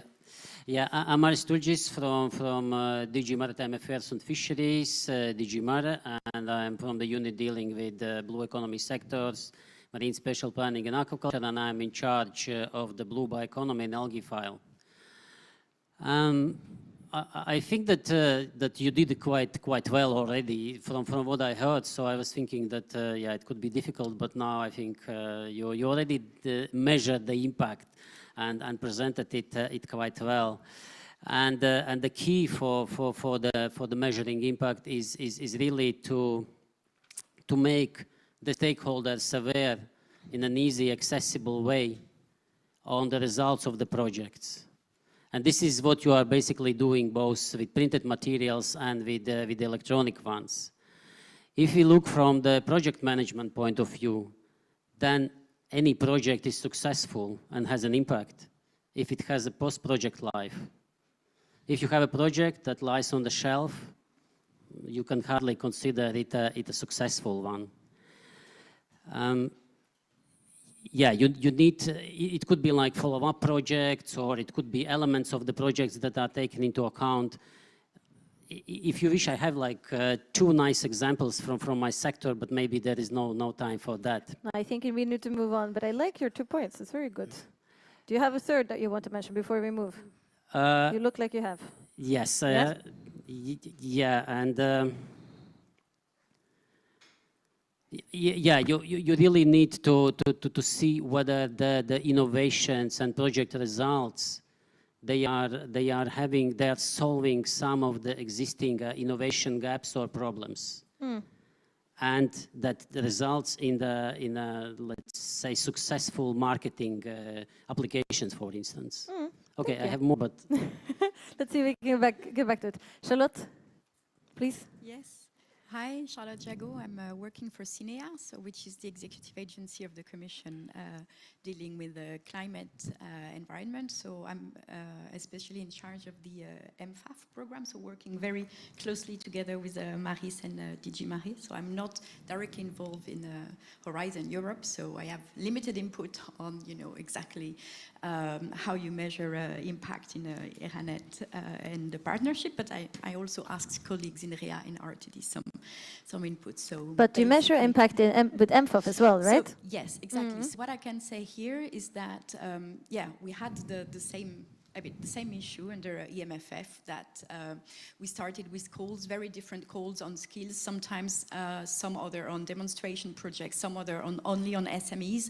And the question was, how do we want to know what they're doing, we want to know what is their impact. We will have to inform DG Marie, and DG Marie will have to report on the ex post evaluation of the program, about the impact. So what we did is that we commissioned a study, a contract of 24 months, on which was called Synergies and Clustering Between Maritime Projects. And as part of this, there were an assessment of over 90 of our projects using a set of indicators, some of them that were mentioned by your colleagues, but maybe we can go back to that. So, I mean, in a nutshell, well, to start with, you need to have a monitoring strategy. You need to define your KPIs and to report on them, obviously. And if you talk about impact, you want to talk about them a few years after the project, but I'm sure the colleagues are even better well placed to comment on that. Thank you. So Inga, you are at the Research Council of Norway, but you have your ERA-Learn hat on. So maybe with that, how do you think about measuring impact? Thank you. Well, yes, I'm, as Ingeborg said, from Research Council Norway, but we are taking part in the ERA-Learn project. So ERA-Learn is a coordination and support action that is here to help and support partnerships and ERA-NETs.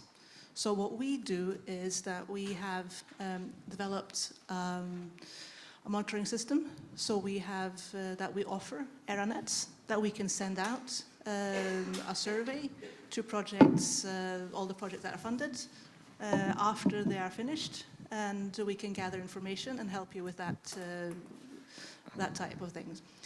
And you know, the partnerships themselves, the ERA-NETs themselves, as we've talked about today, have already developed KPIs and evaluation and monitoring exercises within themselves.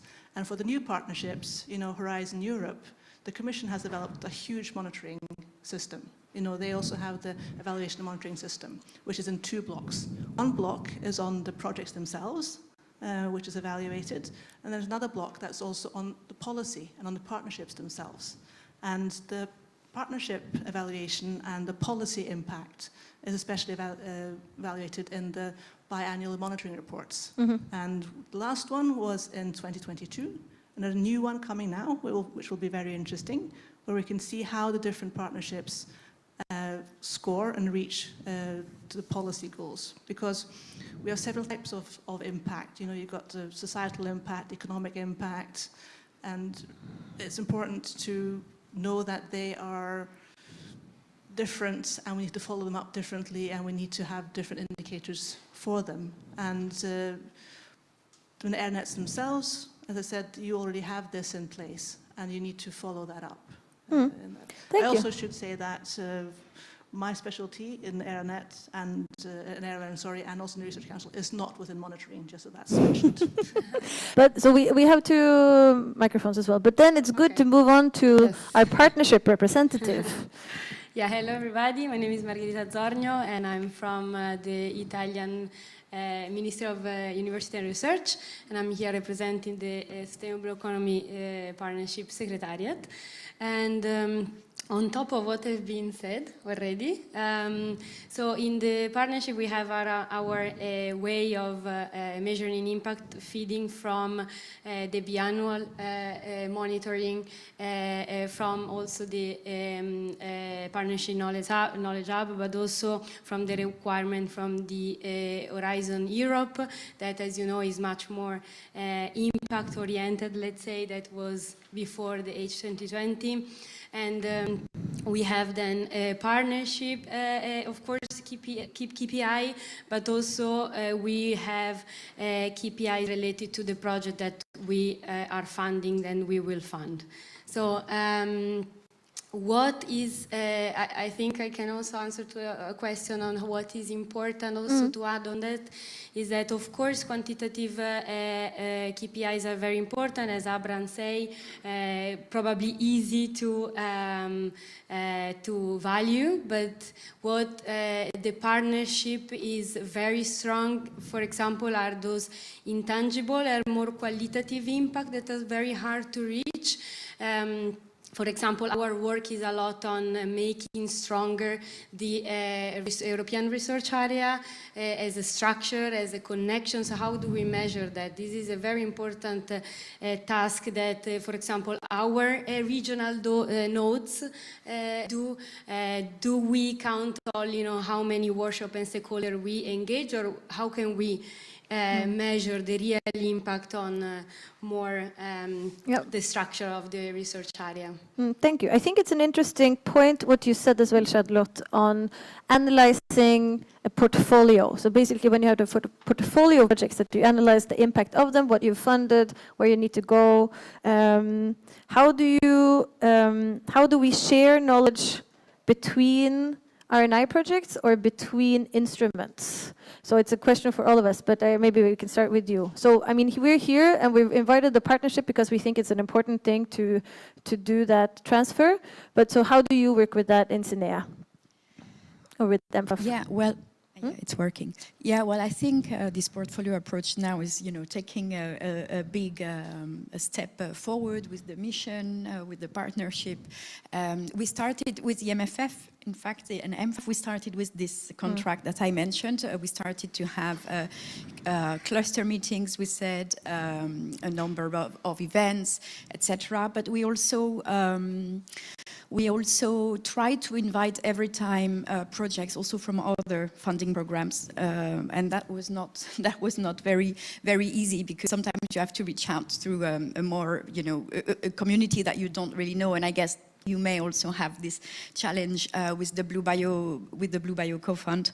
But yeah, I mean, try to reach out. I think, yeah, these clusters meetings, this portfolio analysis, and I would say cluster meetings, not only what you've done, within the Blue Bio Cofund projects, but reaching beyond. You were mentioning this morning, the life cycle assessment, the issues. Well, all projects dealing with the blue bioeconomy and the bioeconomy in more general terms are facing these issues. So maybe, reaching out to a larger community and have these meetings and workshops and common papers maybe could be a way. Thank you. Maris, so you also work with the EU for Algae Initiative. There's a lot of work and collaboration happening in the Algae Initiative. How do you make sure that they learn from each other? Yeah, I think that could be considered as a good practice EU for algae, because it's a DG Mare project that we are managing together with SINEA. Basically, with Charlotte, we are doing that. And one of the tasks that we put for EU for algae is to make a comprehensive database of all the algae-related projects from all the various funding streams. They ended up into the database with more than 800 projects.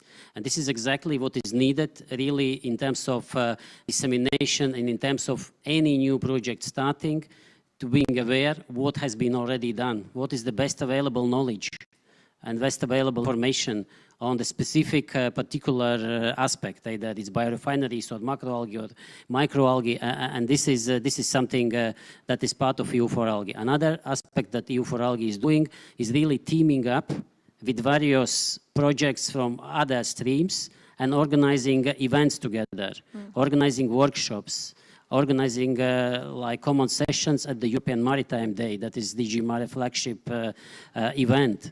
And this is something, it's really important that they, in terms of working in their own corner, they team up together and really disseminate and cross-fertilize the results and their activities. But so Inga, one of the things that ERA-Learn does is to gather all the project information. I have to report every year of all projects we funded and lots and lots of... It's a lot of work making databases, no? It's a lot of work, and that leads into the reports that ERA-Learn made and makes for the ERA-NETs. And a lot of that work is now taken over into the BMR. The what? The biannual monitoring report. I see. So a lot of work goes into that. And yeah, so we gather information and we make these reports. And these can be found as country reports and also other reports on the ERA-Learn webpage. I also forgot to say earlier that ERA-Learn has also developed the RIPE tool, which is a tool to help the partnerships setting up their evaluation and monitoring system and with the different building blocks, and makes it easier for them to understand how they should set it up. And we also do webinars to explain target webinars on this as well. But then maybe to move on, how do we ensure the transfer of knowledge when even initiatives like ERA-Learn are project-based? Yep. You know, because there's these gaps, so you need to do some gap filling in a way. So maybe we can start with you, but I saw some nodding, so... And that's always the difficult part, is that these projects start, end, what happens. So, like ERA-Learn, we've been going since 2009 and started just sort of supporting the ERA-NETs and building up this huge web page database with information and good practices, you know, sort of tips and tricks to new ERA-NETs and new partnerships, when to set up, sort of how to think about setting up their monitoring systems and running calls, and it's a huge, lots of resources that are there. But even though lots of resources are there digitally, I think that people are still important, and I think that having a network and building upon relationships, and for instance, if sustainable blue economy started from nowhere, it didn't build upon previous ERA-NETs and previous partnerships or the JPI, then you would sort of really need to look for the information. You would really need to try and find this out. So I think that building upon knowledge and people and sharing this knowledge is very important. And then we see that new ERA-NETs or new partnerships that start that don't have, they may, even though if they build upon a previous one, if all the people are new, you lose the history and you lose a lot of the tacit information and knowledge on how to do things and what not to do. Exactly. So I think people are important. Yeah, maybe what do you think from the partnership perspective?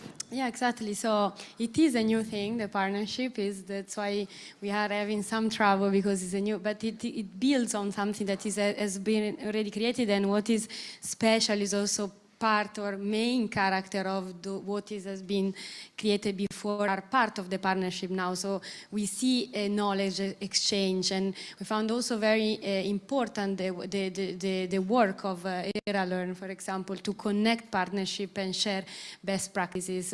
Also having, for example, fish of monitoring impact that are the same for everybody.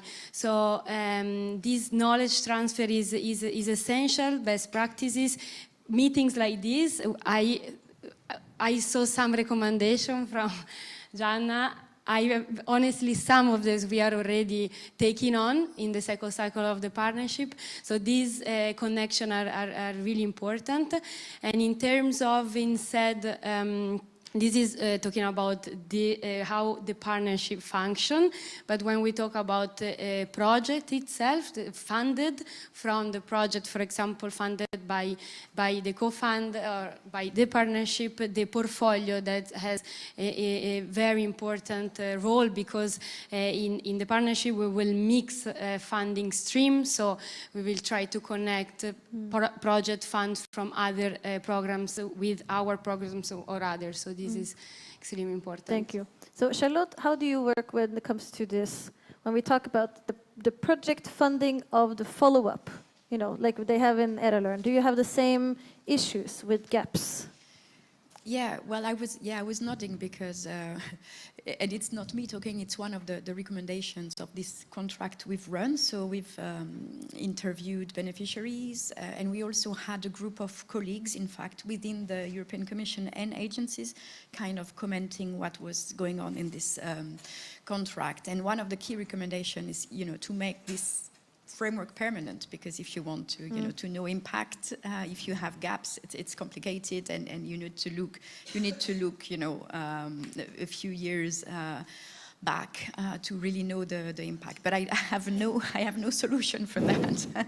But it's just, yeah, we don't have this ERA-Learn framework, but we are very, I mean, you know, we are also in a very different place. We're a very small program, very small funding, so it's not the same scale that we are looking at. But we need to go from more project funding to support infrastructure, maybe also, that you need infrastructure that lasts and lasts.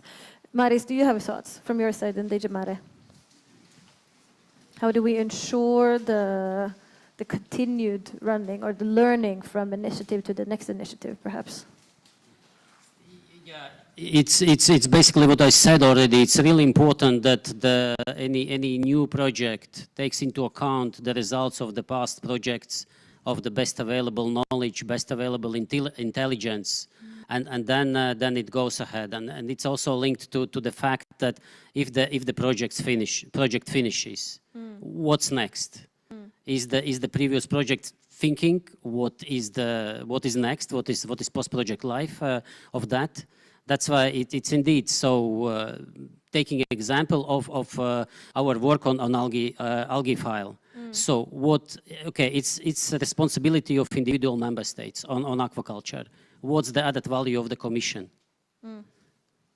And this is exactly where we can bring added value, like to work with explaining to the member state authorities, work with the authorities, raising awareness, looking at the business SWOT mechanisms together with projects like EU4Algae, and putting into the practice the methods and measurements to support algae sector developments, basically to support the industry.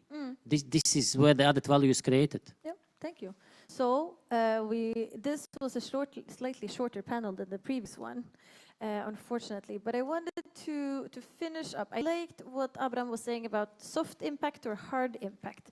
And I was wondering if you might have a favorite example, preferably for soft impact, but it's harder to measure, or a hard impact that's a little out of the box, perhaps. If you have a favorite from a funded project or an initiative that you've done, I think that would be a good note to finish on. Do you want to start, Charlotte? Yeah, I have quite an easy one. So for these, and it reflects also to what Marie said before. So again, in the framework of this contract, we had clusters, meetings, etc. We gathered feedback from beneficiaries, and from the assessment, for example, on the skills projects, so really like on the human capacity building and skills and training, the contractor doing the analysis noticed that they really had those projects, except for one maybe, had absolutely no post-grant strategy. And that was no business model, nothing, to continue after. But this is, we're talking about skills, about university masters, etc. So it's not with commercial partners. But what we did when we realized that is that we were about to launch a new call for proposals on Blue Careers, and what we did is that we included in the call for proposal, the need to have a specific deliverable on that from the start, so they could not go without it. And also at the info day that we organized afterwards to present the call, we also had a specific presentation during the info day on the need for this, business plan and a legacy strategy. So it is a soft one, but I can easily report because we used it. Thank you. Inga, are you ready? So I don't really have a specific example there, but I would like to pull it back to something else, and that sort of mentioned earlier today about the impacts. Now you can't really see the impacts until a long time after the project is finished, but at the same time, we do know that what actions that can lead to impact, what strengthens impact. And it's one of the policy reports that we did in ERA-Learn, I think it was in 2020, and we looked at, was in the bioeconomy area, and see, okay, what structures do actually, we identified structures that strengthen and enhance impact. So when you are designing a program or designing an ERA-NET or partnership, you know this strengthens the impact. So you can build the partnership and design the partnership and design the calls around that. And that's, you need a support system. You need to, as you said, you need to sort of push them to see how they can get the impact in the end. You need to have additional activities to support what's happening in the projects and the partnership themselves. You need valorization, you need dissemination, you need to take the knowledge, you need to get it to the policy level. So all these things are issues that you know are there. And I think that's an impact from previous projects that can be used further. Exactly, thank you. Margherita? Yeah, so the soft one is what I was also saying before, the tangible, that is very important to try it, at least to measure. And the partnership is 7 years, so we think it is a good amount of time to start to think and see if we can really measure. Also, like some of the projects, if we talk about the project, for example, some will finish while the partnership is still ongoing, so we can really try to try to see this impact in the project within the partnership. An example I can say of very difficult things to measure, for example, is how much the partnership is impacting on the RNI programs national, like in the various countries. And we try to see how many countries plan an actual actions in the blue economy field, but we don't know if this is done by the good work of the nodes and the partnership or if in something else. So it's also very hard to see where this impact comes from. Exactly, thank you. And then lastly, Maris? Favorite example of impact? Soft or hard? Maybe. Okay, I have one from MFAF. So the, for instance, seafood alternative project, it has developed the algae-based egg replacement from TRL 5.6 to TRL 8 during the project life. So this is the example, I think, how the projects normally should advance. Simple and just, yeah, no, sure. Thank you. Thank you. So thank you so much to the panelists. There were no questions, but you can do it when we mingle later today. So, hand of applause. Thank you so much. Then, then we have a last little video, and then I hope Nikos is ready. Let's see here.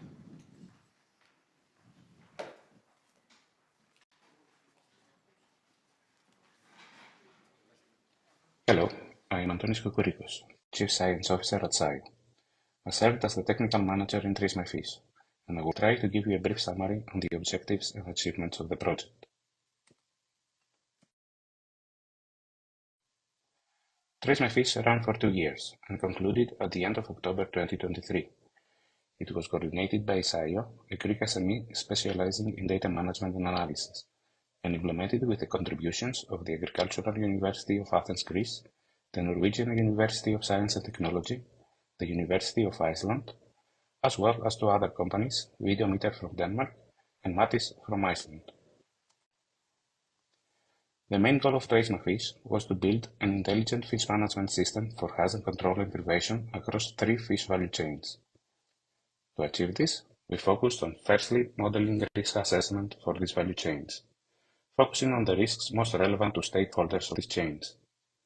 Then, on conducting the relevant lab experiments for assessing these risks and correlating them with data acquired via portable equipment usable across the steps of each value chain. And finally, on designing and deploying AI-driven predictive models, trained over the acquired data and incorporating them in a data analytics platform.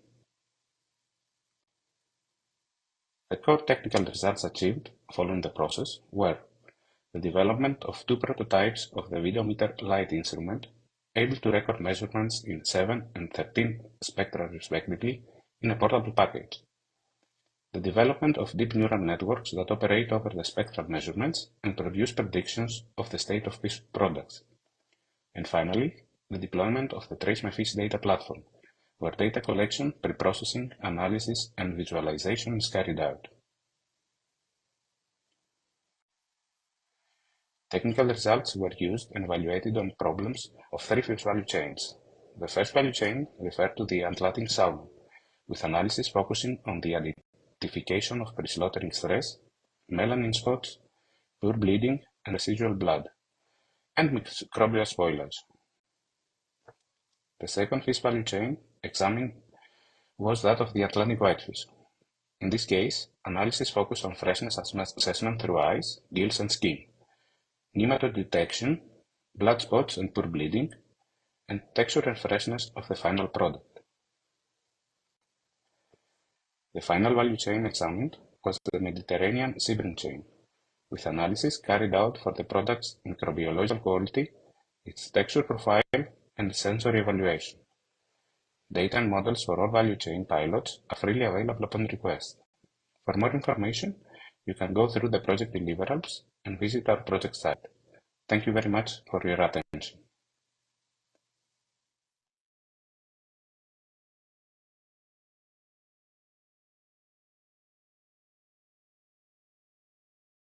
To the stage, our policy officer from DGRTD.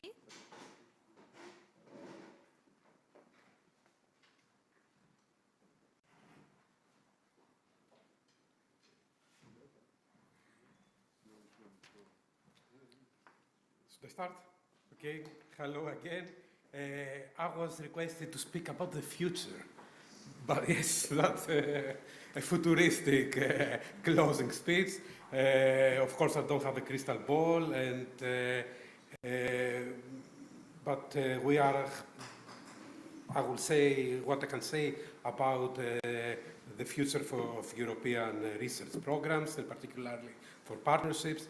And we are just halfway Horizon Europe framework program, and we are finalizing the interim evaluation for which the final version is planned for early 2025.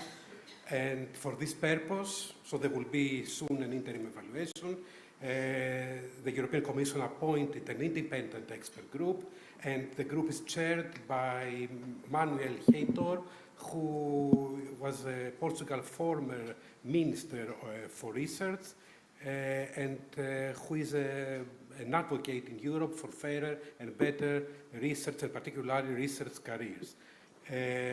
So this evaluation that is required under the Horizon Europe regulation, it's both a formality and an essential thing to show us which direction we should continue, will help us inform the design of future research and innovation investments in the EU, and provides brainstorming and preparation discussions for the next framework program that will kick off in 2028, so the so-called FP10, we don't know the name, and also the considerations, of course, include future European partnerships. There is also a member state task force that is part of the European Research Area and Innovation Committee, and is made up of representatives of member states and the European Commission, and this group meets regularly and puts together a report ideas on the vision for the FP10 next framework program. Already September last year, there were several stakeholders who were invited to meet the task force to share their ideas, and so there are already discussions about the next framework program. And these discussions are being held are about securing an ambitious, with enough budget program to meet future challenges and to strike the right balance between basic and applied research, about a more strategic international cooperation, and about better synergy with other funding streams in the next EU research program. This issue of synergies with other funding streams is always a hot issue. We always talk about it, and we do small but considerable steps in improving it. You also helped us today. You had the MFAF colleagues here. So this is exactly aligned with the streaming of the alignment of different funding streams. So about the future of partnerships, that is particularly interesting for here. I don't have a crystal ball, and I cannot, of course, say, I don't know, and I cannot say what the senior management or the political heads are thinking, but I know what the stakeholders are thinking. They do not represent necessarily the Commission, but last December, there was a stakeholders forum organized by ERA-NET and DG/RTD, and there is a report about this, and there are considerations about the futures of partnerships. And so I will quickly say a couple of things. It's not Commission positions, but we have now a clear feeling of what the people who are involved in partnerships think. So everybody says that partnerships need to act faster in FP10 and be less bureaucratic. We're surprised because when Horizon 2020 finished, we talked about simplification in partnerships, and we hoped we achieved it, but stakeholders told us that we have quite a long way to go to make it simpler. But still we have limitations. I mean, we try to align the research policies, the research modalities of dozens of national funding organisms, each one with its own specification. It can be as simple as possible, but never extremely simple. So this is we keep this in mind about more simplification. We need to continue the long-term commitment and the principles of openness, of transparency, and we need to move forward and start discussing new topics, putting partnerships at the center of the EU goals in the industrial and societal sphere. And we need political commitment to be revived, and policy scope needs to be extended beyond research and innovation. We need also a strengthened and more balanced co-creation approach between the Commission, the Member States, and of course the associated countries, but also third countries that are particularly welcome to join forces with Horizon countries. And partnerships are important for achieving EU policy goals, but their creation needs to be backed by sound justification. We also discussed here that flexibility is key to accommodate differences in focus, scope, and orientation. And it is important that we don't focus on form, but form should follow function. And in big administrative organizations, it's easy, both in member states and internationally, to focus on the form and lose the function. So function should come first, and form should follow, serve the function, not the opposite. Equally important is to have anticipation and set specific goals to regain leadership of European industries. We're very good in Europe in publishing, in academics, in peer-reviewed journal publishing, impact factors, but we're not really pioneers anymore in industrial leadership. So this should be a focus in all partnerships, including the blue bioeconomy.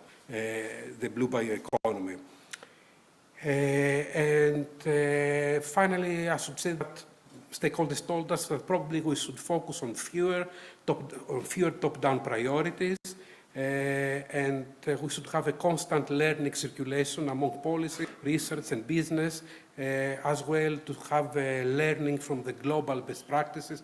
So we should not only look inside Europe what is happening in different member states, but also in big funding schemes, organizations, like our allies in North America, in Australia, in Japan, but some of them do a little better compared to what we do. So these are what the stakeholders told us. And I think what we heard here today is very much aligned with what the forum said, and probably some of you participated in this forum. But this forum was not about only blue bioeconomy, it was about all partnerships. So these are my closing words. I enjoyed very much today's meeting. It was really very focused and had a good spirit, and I'm very happy that after this journey that started with the developing of the topic almost 8 years ago, it's finishing so nicely today. And I'm looking forward to see an aquaponics farm, because I never seen one in practice. I saw on Euronews around topics about aquaponics, but without ever touching things in person. So thank you very much, and congratulations to all the consortium, and of course to Ingeborg, that put all this effort, particularly today, and thank you.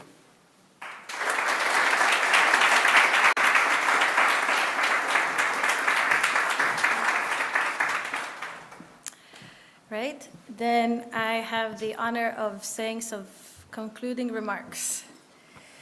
So in Norway, it's important to say thank you. There's a lot of thank yous. Thank you for yesterday, thank you for last time, thank you for the food. So first, thank you to Nikos for those words about the future, the near future, and maybe the further future. Thank you for all the speakers, to my Blue Bio colleagues who participated. Almost all the work package leaders have been up on stage today. Thank you to the panelists for sharing your experience with us and discussing the work that we've been doing. Thank you to the participants, both here in the room and online. I'm very happy that you were here so we could share with you. Thank you to the 30 partners and the 49 project coordinators of Blue Bio. They have worked really hard, and also they've been to countless video meetings in these years. Thank you to Kristin Toru, who was the champion of Blue Bio in all years. She was the coordinator from 2018 to 22. She was a spectacular mentor for me, and I'm very grateful for the work that she's been doing. This is the end of an era, not the European research area, but the era. At least in my life, I only have 5 business cards left with Blue Bio on them, so I think I managed quite well with the networking. I hope that we leave some legacy from Blue Bio, both in Horizon Europe, with the partnerships maybe possibly in the new framework program, and in maybe other instruments to come, or that are. It really feels, at least, that the future is circular and bio-based. So I think there are more opportunities. And I hope that everybody who's here and who have been part of Blue Bio find that there is some concrete and practical methods and things that we've done that they can take with them later. So almost everything that we've talked about today is on our website. We've worked hard to make sure that all of our reports and everything else is there so that you can download and have a look. There's also some that are here that is published. And I have to say that, and the website of Blue Bio is prepaid until the end of the last Blue Bio project. So it will be up for as long as we need it. And then I'm also very happy that GPA Oceans and the Management Board of GPA Oceans has said that the Secretariat will follow up with the projects that are still running now that Blue Bio is finishing, because this is also an issue that we see, and I'm very happy that Torsten and his team is following up, which includes me. I have to organize the enter meeting of the first additional call projects in September. Right, so I think we can say that Blue Bio has really contributed to issues that also Horizon Europe is trying to address.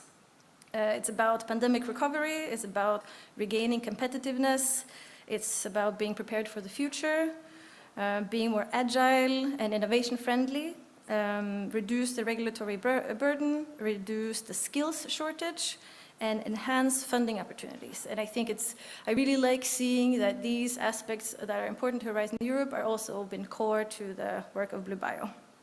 The purpose of funding research and innovation is to change the world. At least that's why I think we're here, and to make it better. And for that, we need to share our experience and our knowledge. So I thank you for being here and helping us share our experience and our knowledge. I look forward to socializing with you later today. So now I ask you to collect your things. If you're joining us for the mingling, we are all in the same bus, not the same boat. So we will have to wait for everybody who's late, but there's now time for collecting your things, maybe going to the washroom, saying goodbye, and then we will meet. Sophia will be out by the bus to make sure that you enter the right bus. And then we will go down to the aquaponics farm, we will get a guided tour, and then some food and some mingling. And then I will leave you down there. There's no transport back up here, so don't forget anything. Okay, so thank you so much for today. Have a wonderful day.